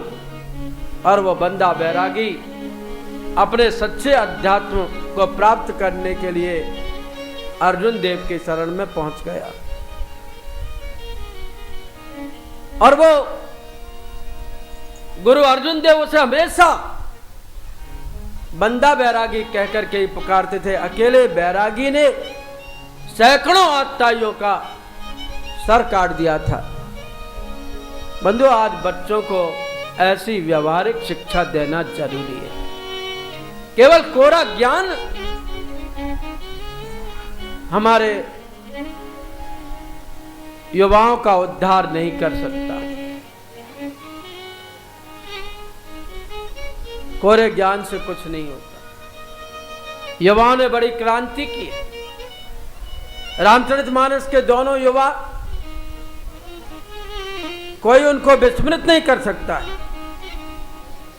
जिन युवाओं के विषय में कहा है, बड़ भागे अंगद हनुमान, बड़ भागे अंगद हनुमाना बड़ भागे अंगद हनुमाना बड़ भागी अंगद हनुमाना चरण कमल चापत विधि नाना चरण कमल चापत विधि नाना महावीर बिन बाहु हनुमाना महावीर बिनमहु हनुमाना राम जासु जस आप बखाना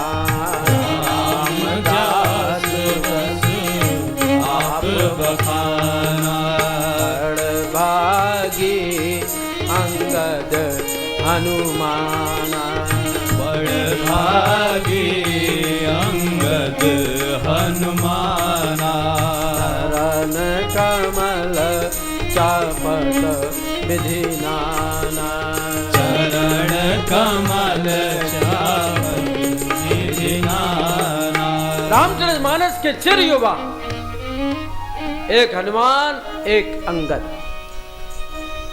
उन्होंने अपनी जवानी को राम काज में झोंक दिया था। सांस नहीं दी थी। जैसे ही जब उनका परिचय कराया जामवंत ने, हनुमान तुम्हारा जन्म काम काज के लिए नहीं हुआ, तुम केवल नीचा सिर किए मत बैठे रहो, जवानो जवानी को जगाओ। और बंधुओं, अब जवानी जागी। जैसे ही जामवंत ने स्मरण दिलाया था, राम काज लगी तो अवतारा, राम काज लगी तो अवतारा, सुनते भयाऊ पर्वताकार, सुनते भयाऊ पर्वताकारा, प्रेमिया मोग रघुपति कारबाना, प्रेमिया मोग रघुपति कारबाना, यही भांति चले ओ हनुमान, भांति चले ओ हनुमान, सुन रावण ब्रह्मांड निकाया, सुन रावण मध्य निकाया, पाए जासु बल विरचित माया, पाए जासु बल विरचित माया, जाके बल विरंत हरि ईसा, जाके बल वीरन हरि का, बाल तट गद हरत दस सीता,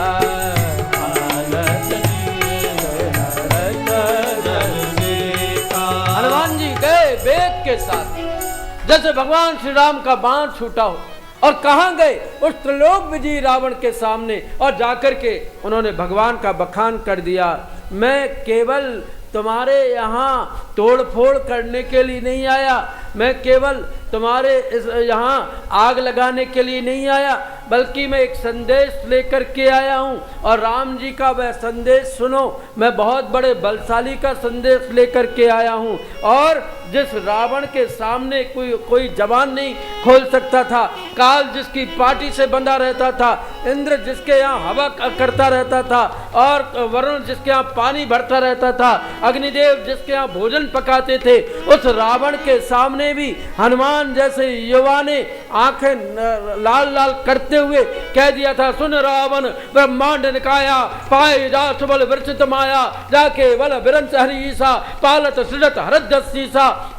जावल शेष धर सहशासन अंडकोश समेत गिरि कानन धरई जो विविध देश सुरत्राता तुमसे सठन शिखावन दाता हर को दंड कठिन जय बंजा तो समेत दल मद गंजा खर दूषण तृष्णा रुवाली बधे सकल अतुलित बलशाली जाके बल लवलेसते जिते चराचर धार तास दूत में जाकर हर आने प्रिय नारी। मैं किसी ऑफिसर का लड़का नहीं हूँ, मैं किसी लेफ्टिनेंट का बेटा नहीं हूँ, बल्कि मैं महाकाल का संदेश लेकर के तेरे सामने आया हूँ। और मैं अपनी जवानी का बखान तेरे सामने नहीं कर रहा हूँ, बल्कि मैं भगवान का गुणगान तेरे सामने कर रहा हूँ। हो सकता है कि तेरा तीसरा नेत्र खुल जाए, विवेक की ज्योति जाग जाए और तू सुनिश्चित रूप से अपने जीवन को सार्थक कर ले।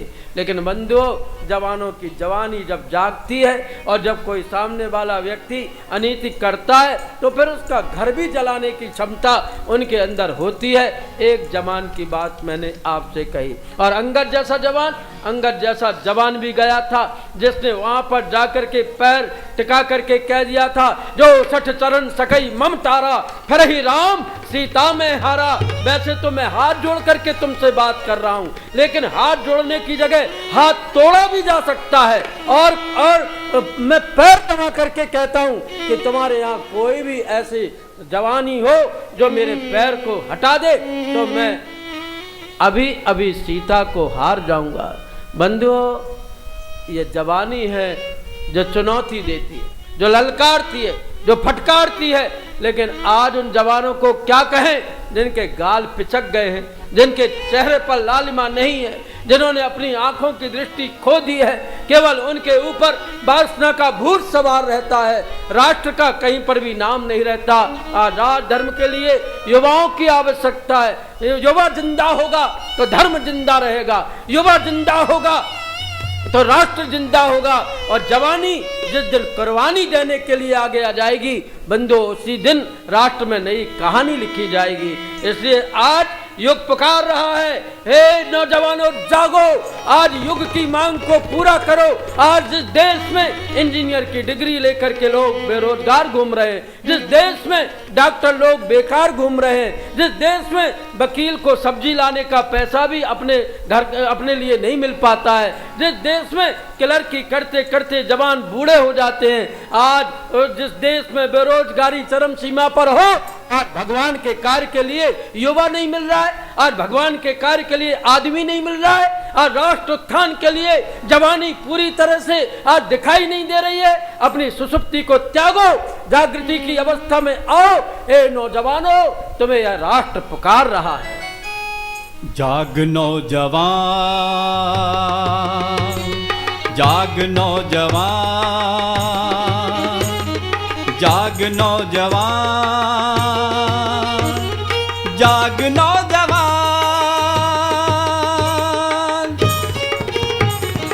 आज युग पुकारता जाग नौजवान रे, आज युग पुकारता जाग नौजवान रे, आज युग पुकारता जाग नौजवान रे, आज युग पुकारता जाग नौजवान रे। मोर्चे संभाल रे संभाल तू कमान रे, मोर्चे संभाल रे संभाल तू कमान रे, आज युग पुकारता जाग नौजवान रे, आज युग पुकारता जाग नौजवान रे।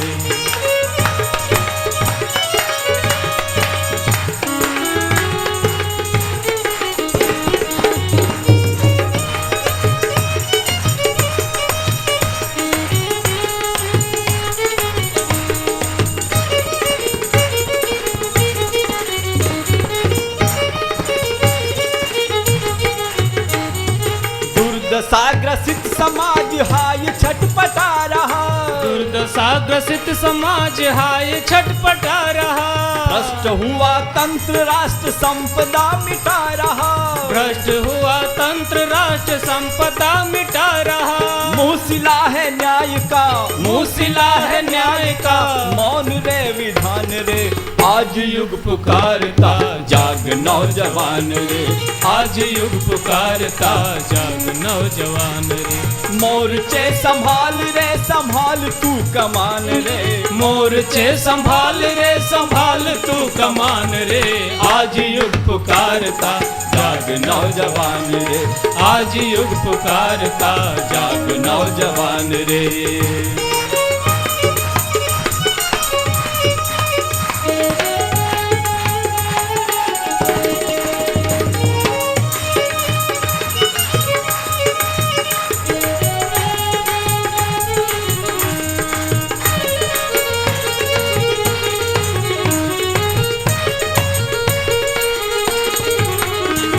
अनीतियों से जूझने के मोर्चे खुले हुए, अनीतियों से जूझने के मोर्चे खुले हुए।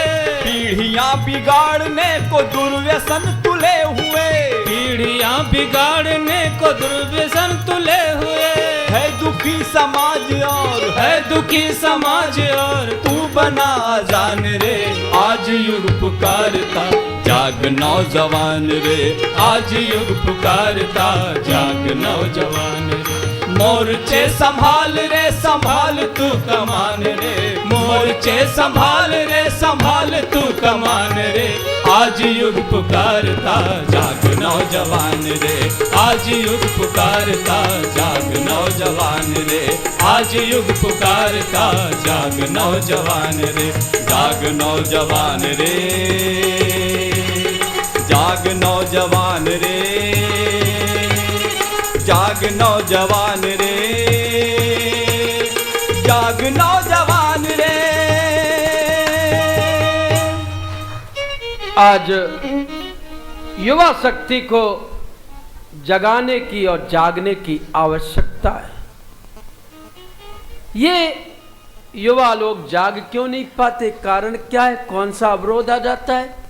उसके लिए हमारे योग व्यास कहते हैं, कुसंगाद बालका रक्षा सेवकेषु सखिष्वपि अध्यापकेषु चान्येषु परिचितेषु जनेष्वपि योग्या के संत योग्या के ते मत्र विभाव कही तत्कर्वत प्रसंगेस्मन् अनिवार्य ही मन्यताम। युवाओं के रगों में पहले खून बहता था और जब भी अनीति अन्याय देखते थे खून खौलने लगता था। लेकिन आज सामने अन्याय होता रहता है, युवा सिर झुका करके चल देता है। ट्रेन में हमारी माताओं बहनों की अस्मिता खतरे में हो, सड़क पर खतरे में हो, उनकी इज्जत पर आंच आ रही हो, तो भी हमारे युवा सिर नीचा करके चल देते हैं। क्यों? क्योंकि उनको अश्लीलता ही अच्छी लगती है। आज अश्लीलता की होली जलाई जानी चाहिए, अन्यथा इस देश की जवानी पानी हो जाएगी। कुसंगत आदमी को बर्बाद कर देती है। जाए ना जहां तहां संगत को संगत की, कायर के संसूर वो तो भागे है पे भागे है। फूलन के पास जाओ फूलन सुगंध हो, कामनी के संग काम जागे है पे जागे है। घर बसो घर में वैराग्य कहाँ, माया मोह ममता पे पागे है पे पागे है। काजल की कोठरी में कैसो भी सयान हो जाए, काजल की कोठरी में कैसो भी सयान हो जाए। काजल को दाग तन पे लागे। आज आवश्यकता है बंधुओं कि अपने बच्चों को कुसंगत से बचाया जाए। माना कि आपका बच्चा सही है, लेकिन सिगरेट वालों के पास में जाकर के बैठेगा तो एक दिन सिगरेट पीना जरूर सीख जाएगा। बीड़ी पीने वाला पहले बिंडल सामने बढ़ाता है, लो एक बीड़ी पियो। अरे नहीं साहब मैं नहीं पीता। नहीं पीजिए ना, आपको तो फ्री की मिल रही है। और फ्री की एक बीड़ी 5 साल बाद बच्चे की जवानी को बर्बाद कर देती है। शराबी लोग शराब पीना सिखाते हैं। आज जो प्रतिभाएं कुंठित हैं, आज जो अवगुण बढ़ते चले जा रहे हैं, दुराग्रह बढ़ता चला जा रहा है, इसके पीछे एक ही कारण है बंधुओं कि कुसंगत के कारण हमारा युवा आज अपनी यौवन शक्ति को भूलता चला जा रहा है। गुण के गाहक साहस नर, बिन गुण लहै न कोय, जैसे कागा कोकिला, शब्द सुने सब कोय। शब्द सुने सब कोय, कोकिला सवे सुहावन, दो कोय रंग, काग सब गने अपावन। कह गिरधर कबीराय, सुनो हो ठाकुर मन के, बिन गुण लहै न कोय, सहस नर गाहक गुण के। आज गुणों को बढ़ाने की आवश्यकता है। अवगुणों से सारी दुनिया भरती चली जा रही है, महत्वाकांक्षाएं जाग रही हैं। आदमी ऊंचा तो बनना चाहता है लेकिन ऊंचे काम नहीं करना चाहता। एक मेढक था, वो साइकिल वाले के पास में पहुंचा और साइकिल वाले से कहा, ये जो हाथी जा रहा है ना, मुझे इतना बड़ा कर दो। साइकिल वाले ने कहा, मैं कैसे करूं? कहा, मुझे में हवा भर दो। तो साइकिल वाले ने बहुत कहा मेढक से, भाई देख मान, तू हाथी बराबर नहीं हो सकता, अपने तेरे अंदर जो प्रतिभा है उसी का उपयोग कर। नहीं, तो उसने उसके मुंह से पंप पड़ाया और उसमें हवा भरना शुरू किया। और भरो और भरो, हाथी बराबर मोटा कर दो।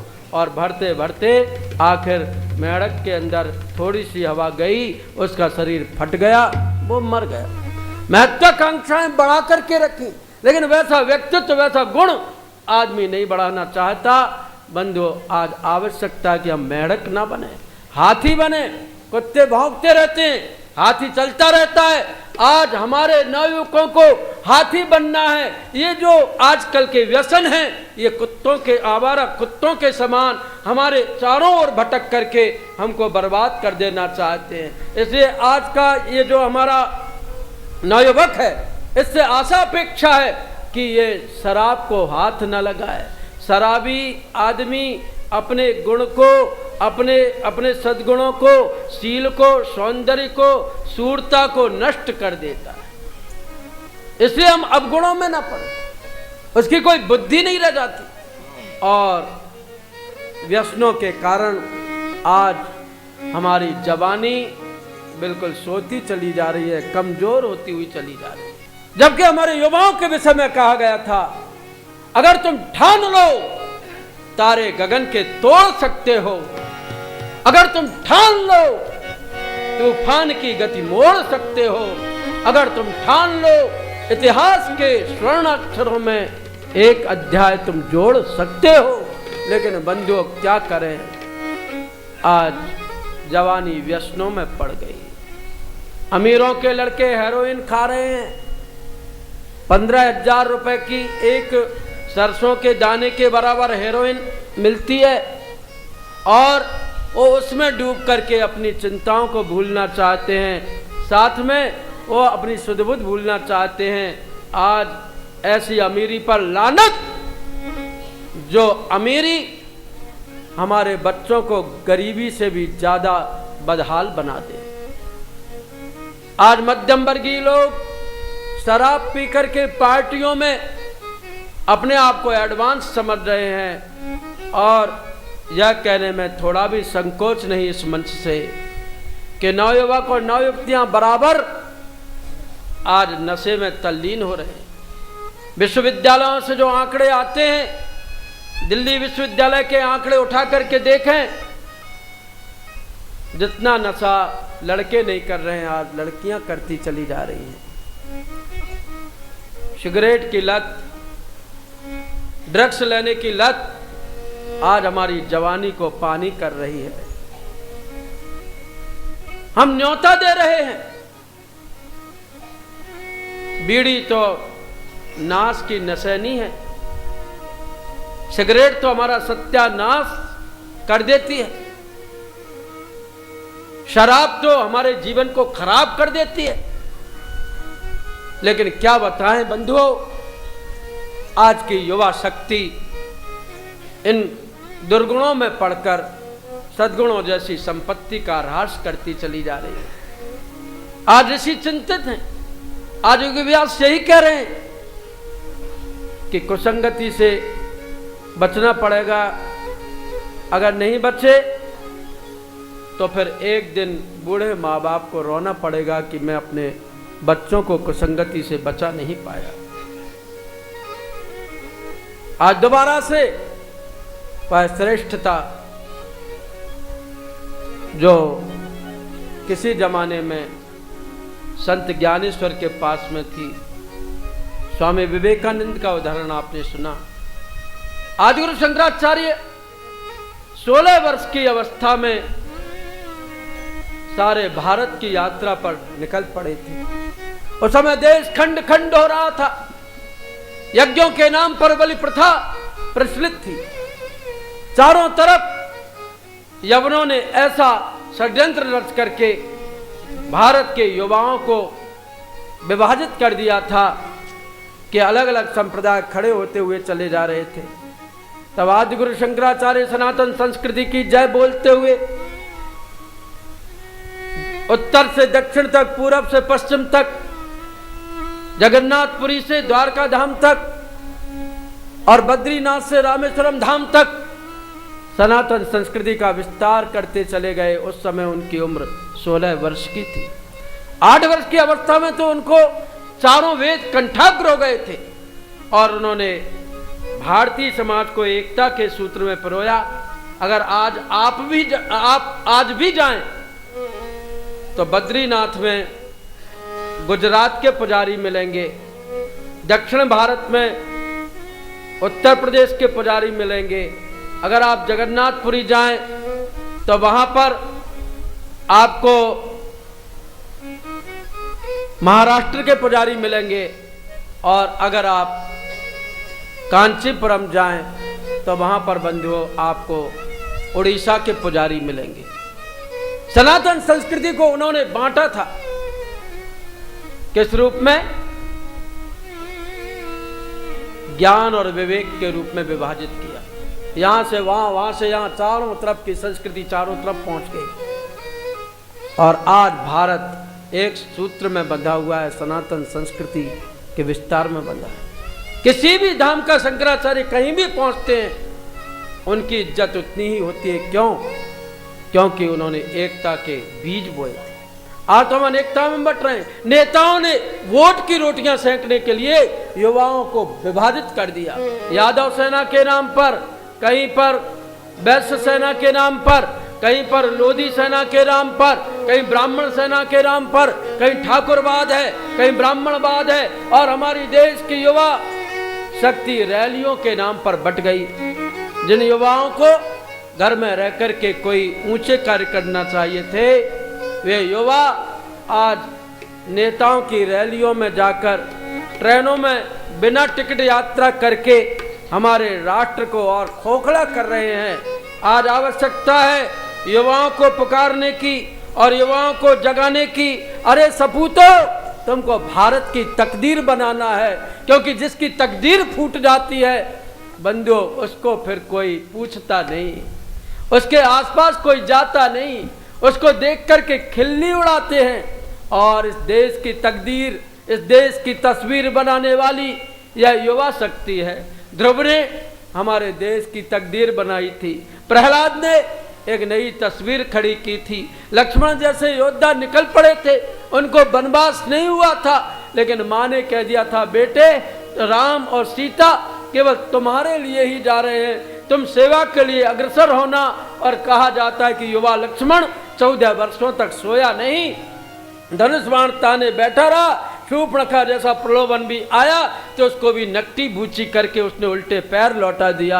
आज ऐसे युवाओं की आवश्यकता है, आज अभिमन्यु जैसे युवाओं की आवश्यकता है। डरेगा नहीं, 11 क्षोणी सेना हो तो क्या, और साथ साथ महारथी भयंकर शस्त्र अस्त्र हाथ में लिए हुए और इसकी रक्षा कर रहे हो तो क्या, लेकिन धर्म की रक्षा के लिए मैं सिर कटाने के लिए तैयार हूँ। जब गुरु गोविंद सिंह ने पंच प्यारों को पुकारा, पंच प्यारों मुझे 5 व्यक्ति चाहिए, तो आइए कोई है तुम में से?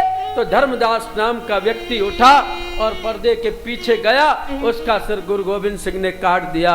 फिर ज्ञान प्रकाश उठा, फिर साहेब चंद जी उठे, फिर मोहकम चंद जी उठे और फिर हिम्मत करके आखिरी पंच प्यारा उठा। सारे समाज में, सारी सभा में सन्नाटा छा गया। गुरु गोविंद सिंह ने ये क्या किया? ये तो सबके सिर काट दिए। लेकिन पर्दा खुला और देखा कि वो युवा मुस्कुरा रहे, हंस रहे हैं। गुरु गोविंद सिंह ने कहा कि जो अपना सिर देने के लिए तैयार है, मैं उसको दुनिया का सरताज बनाऊंगा। और आज सिख धर्म का ऐसा कौन सा जुलूस है, ऐसी कौन सी शोभा यात्रा है जिसमें पंच प्यारों का जुलूस ना निकलता हो। सपूतों, तुम ऋषियों की संतान हो। आज ऋषि परंपरा को, कृषि परंपरा को दोबारा से ऊंचा उठाना है। आज कृषि परंपरा लुप्त हो जाने के कारण हमारी युवा शक्ति आलसी हो गई। आज ऋषि परंपरा लुप्त हो जाने के कारण हमारी युवा शक्ति अज्ञानी हो गई। परिश्रम और ज्ञान, श्रम और शक्ति दोनों को जागृत करना है। इसे युवा शक्ति का आह्वान किया जा रहा है, सपूतों का आह्वान किया जा रहा है। ओ सपूतों, ओ सपूतों, ओ सपूतों, ओ सपूतों, ओ सपूतों, भारत की तकदीर बना दो। ओ सपूतों, भारत की तकदीर बना दो। हम ऋषियों की संतान दुनिया को दिखा दो। हम ऋषियों की संतान दुनिया को दिखा दो। ओ सपूतों, ओ सपूतों, ओ सपूतों, ओ सपूतों।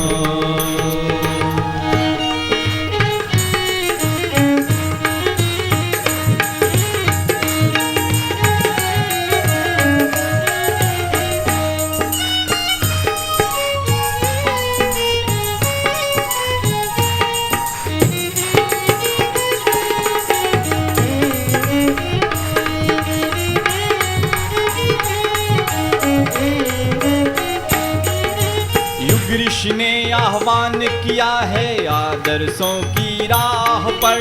युग ऋषि ने आह्वान किया है आदर्शों की राह पर। आज लगा दो अंकुश पैना क्षुद्र स्वार्थ की राह पर।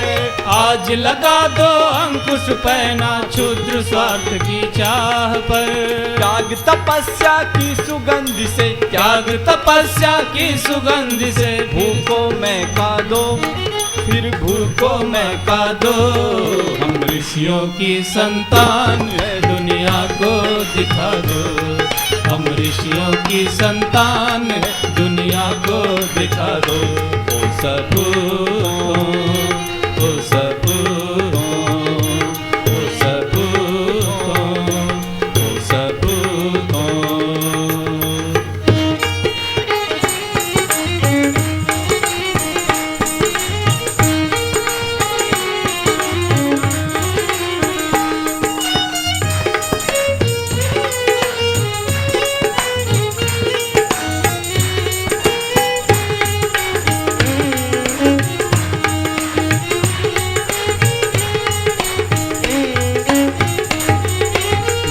सृजन की नई उमंगे लेकर आगे आओ। नए सृजन की नई उमंगे लेकर आगे आओ। खुला मोर्चा निर्माणों का मिलकर कदम बढ़ाओ। खुला मोर्चा निर्माणों का मिलकर कदम बढ़ाओ। राम राज्य के सपनों को, राम राज्य के सपनों को सच करके दिखा दो। सच करके दिखा दो। हम ऋषियों की संतान है, दुनिया को दिखा दो। हम ऋषियों की संतान है, दुनिया को दिखा दो। ओ सपूतों, ओ सपूतों, ओ सपूतों, ओ सपूतों। ओ सपूतों, भारत की तकदीर बना दो। ओ सपूतों, भारत की तकदीर बना दो। हम ऋषियों की संतान है, दुनिया को दिखा दो। हम हम ऋषियों की संतान है, दुनिया को दिखा दो ओ सपूत, ओ सपूत, ओ सपूत, ओ सपूत, ओ सपूत, ओ सपूत। हे जिज्ञासुओं, आज आवश्यकता है कि हमारी देश की युवा शक्ति बिगाड़ने में नहीं बनाने में लगे। आजकल तो काट छांट हर कोई करता है। एक शिक्षक ने ब्लैक बोर्ड पर लिख दिया कि बृहस्पतिवार को स्कूल बंद रखा जाएगा। तो एक उद्यमी लड़का आया, उसने रा को बंद से जोड़ दिया और खा को अलग कर दिया। तो सूचना मिली लोगों को कि बृहस्पतिवार को स्कूल बंदर खा जाएगा। तो काटने छाटने में लगे हुए हैं लोग, उल्टा सीधा काम करने में लगे हैं, जबकि आवश्यकता है कि सही कार्य किया जाए। क्या काटे क्या छाटे, चरित्र को ऊंचा उठाना आवश्यक है। इसलिए हमारे यहाँ महाप्राज्ञ ऋषि कहते हैं, सुविधा साधना नाम ही ज्ञान वृद्धेरपि हचा भवन्तपि सदा सर्वे गुण कर्म स्वभावता चरित्रे चिंतने तेषां व्यवहारोऽपि संतताम् शालीनता समावेशो यथा योग्यम भवत्वपि। आज युवा शक्ति के अंदर चिंतन, चरित्र, व्यवहार में शालीनता का समुचित समावेश करना आवश्यक है। स्वामी विवेकानंद जी हमेशा कहा करते थे, if wealth is lost nothing is lost, if health is lost something is lost, but character is lost everything is lost। यदि चरित्र नष्ट हो गया तो सब कुछ नष्ट है। आज चरित्र की चमक चाहिए, चेहरे की चमक नहीं। शिवाजी के युवा शिवाजी के सामने डोली लाई गई, मखमली पर्दे से सजी हुई। उन्होंने सोचा मुगलों से लूट करके कोई हीरा लाए होंगे, कहा पेश किया जाए। मखमली पर्दा हटाया गया, उसमें से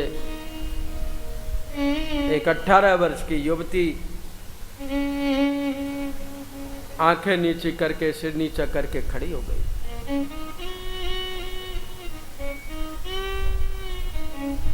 शिवाजी ने कहा था, देवी तेरे जैसी सुंदर मेरी मां रही होती तो मैं कितना सुंदर हुआ होता, काला कलूटा चेचक वाला नहीं रहता।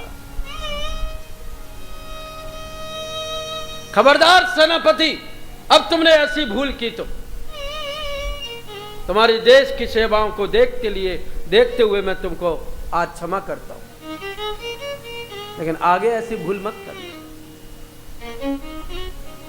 हमारे यहाँ का चरित्र इतना ऊंचा था। स्वामी विवेकानंद गरम तवे पर बैठ गए थे। आज मेरे अंदर ऐसा विचार आया तो आया कैसे? नेपोलियन बोनापार्ट जब पढ़ते थे स्टूडेंट लाइफ में, तो एक लड़की उन पर डोरे डालते रहती थी और कभी भी कुछ उनके साथ में छेड़खानी करती थी।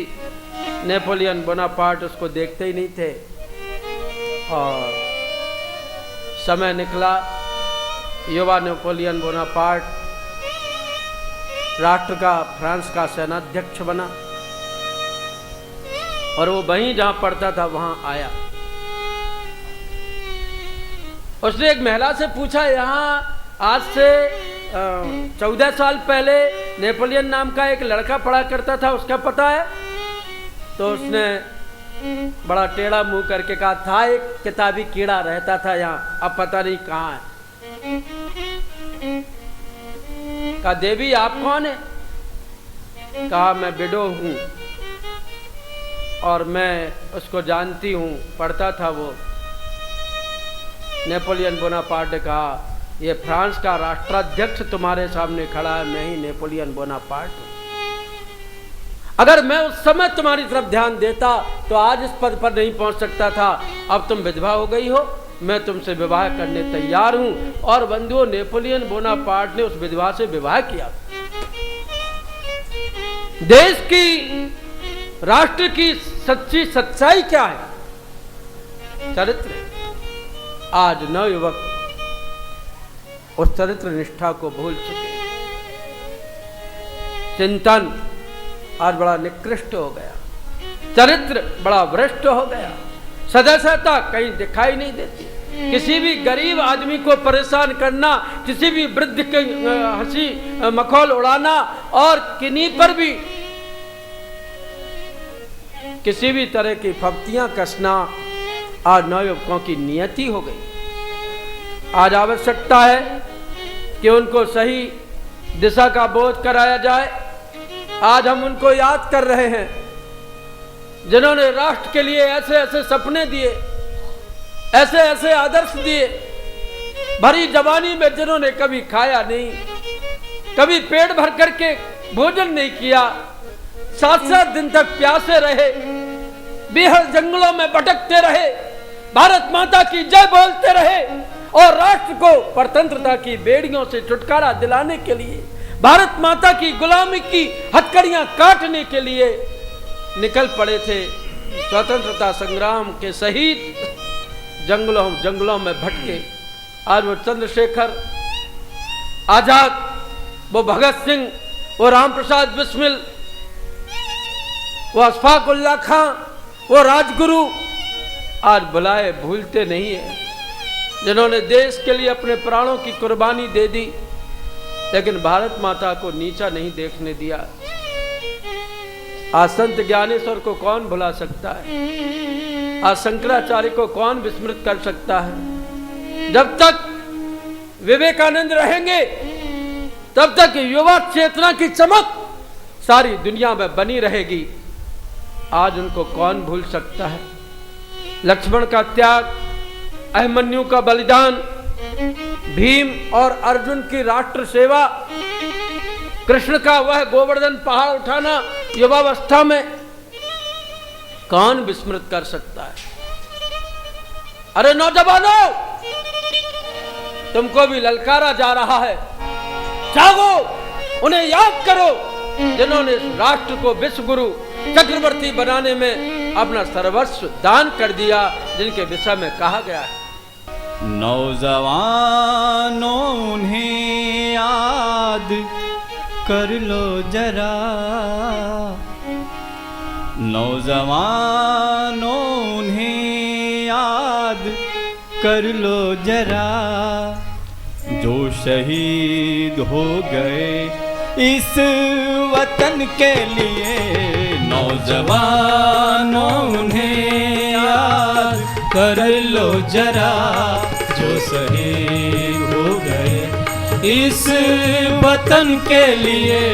चल रही है उन्हीं के लहू से समा, जल रही है उन्हीं के लहू से क्षमा, दे रही रोशनी जो चमन के लिए।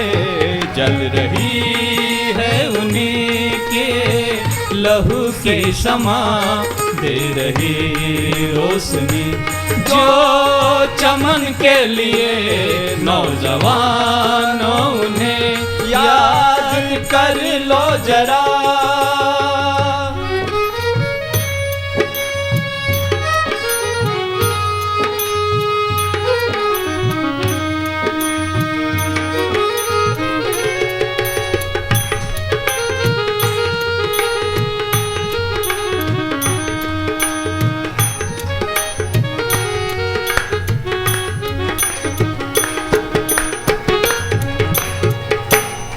नौजवानों वतन से तुम्हें प्यार है, नौजवानों वतन से तुम्हें प्यार है।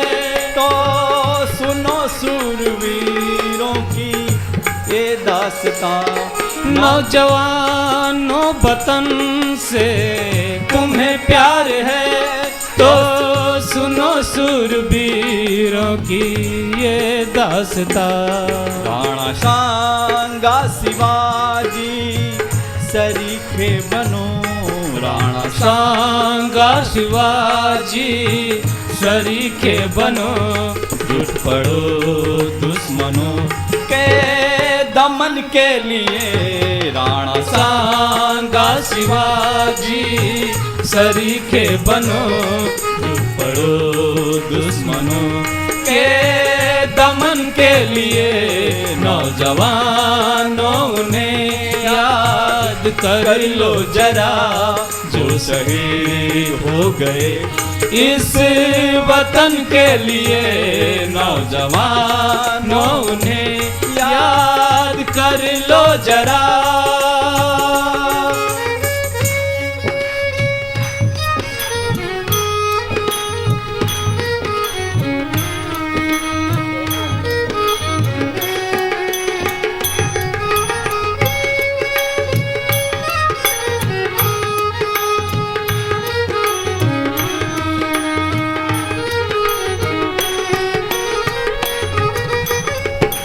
रानी पद्मावती और दुर्गावती।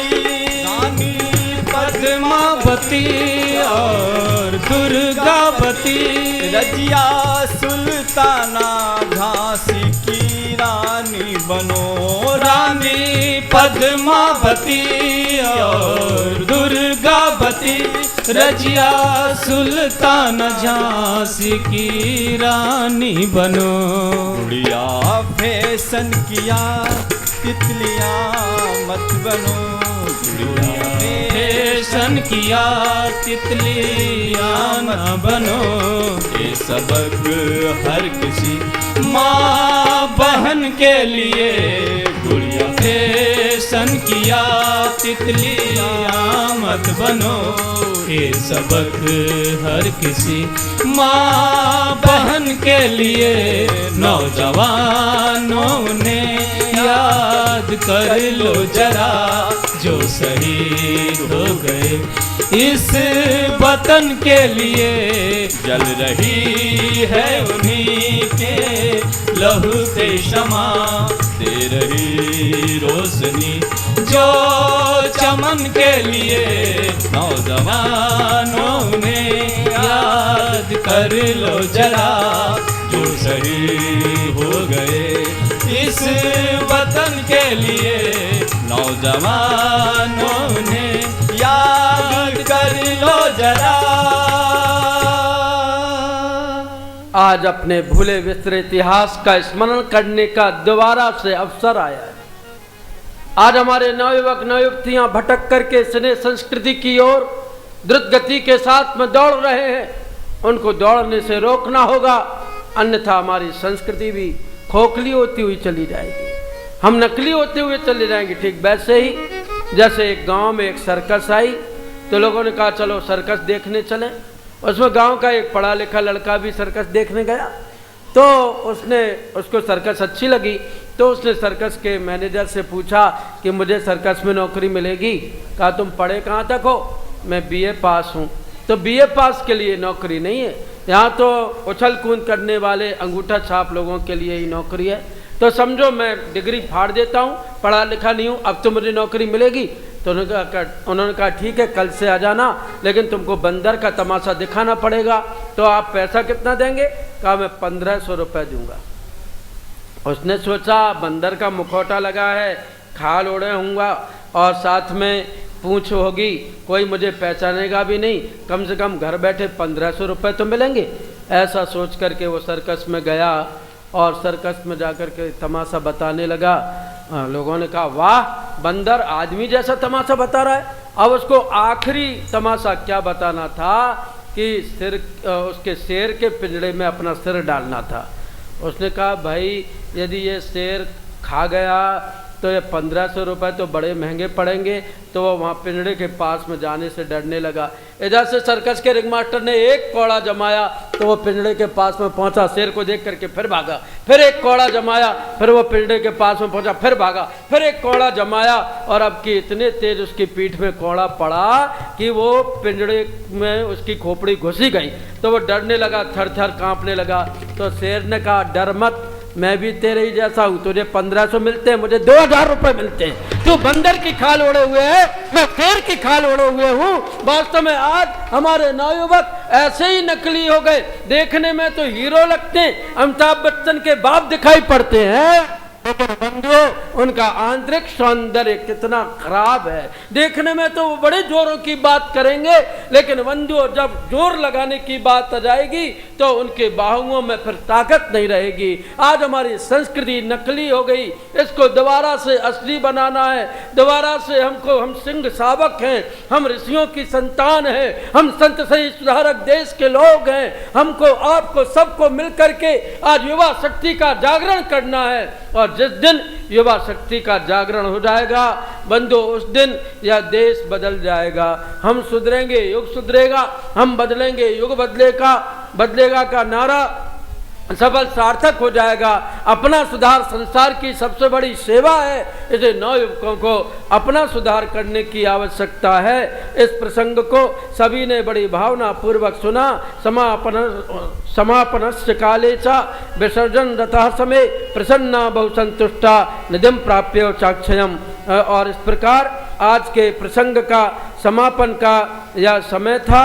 सभी लोगों ने ये प्रतिज्ञा की कि हम अपने घर के युवा शक्ति का पुनर्जागरण करेंगे, उनको राष्ट्र के रचनात्मक कार्यों की ओर प्रेरित करेंगे और निषेधात्मक कार्यों से बचाएंगे। ऐसा संकल्प लेते हुए आज की सभा विसर्जित हुई। इति श्रीमद् प्रज्ञा पुराणे ब्रह्म विद्यात् विद्ययो योग दर्शन योग साधना प्रकटीकरणयो धौमऋषि प्रतिपादते युवाजन प्रकरणों नाम चतुर्थो अध्यायः।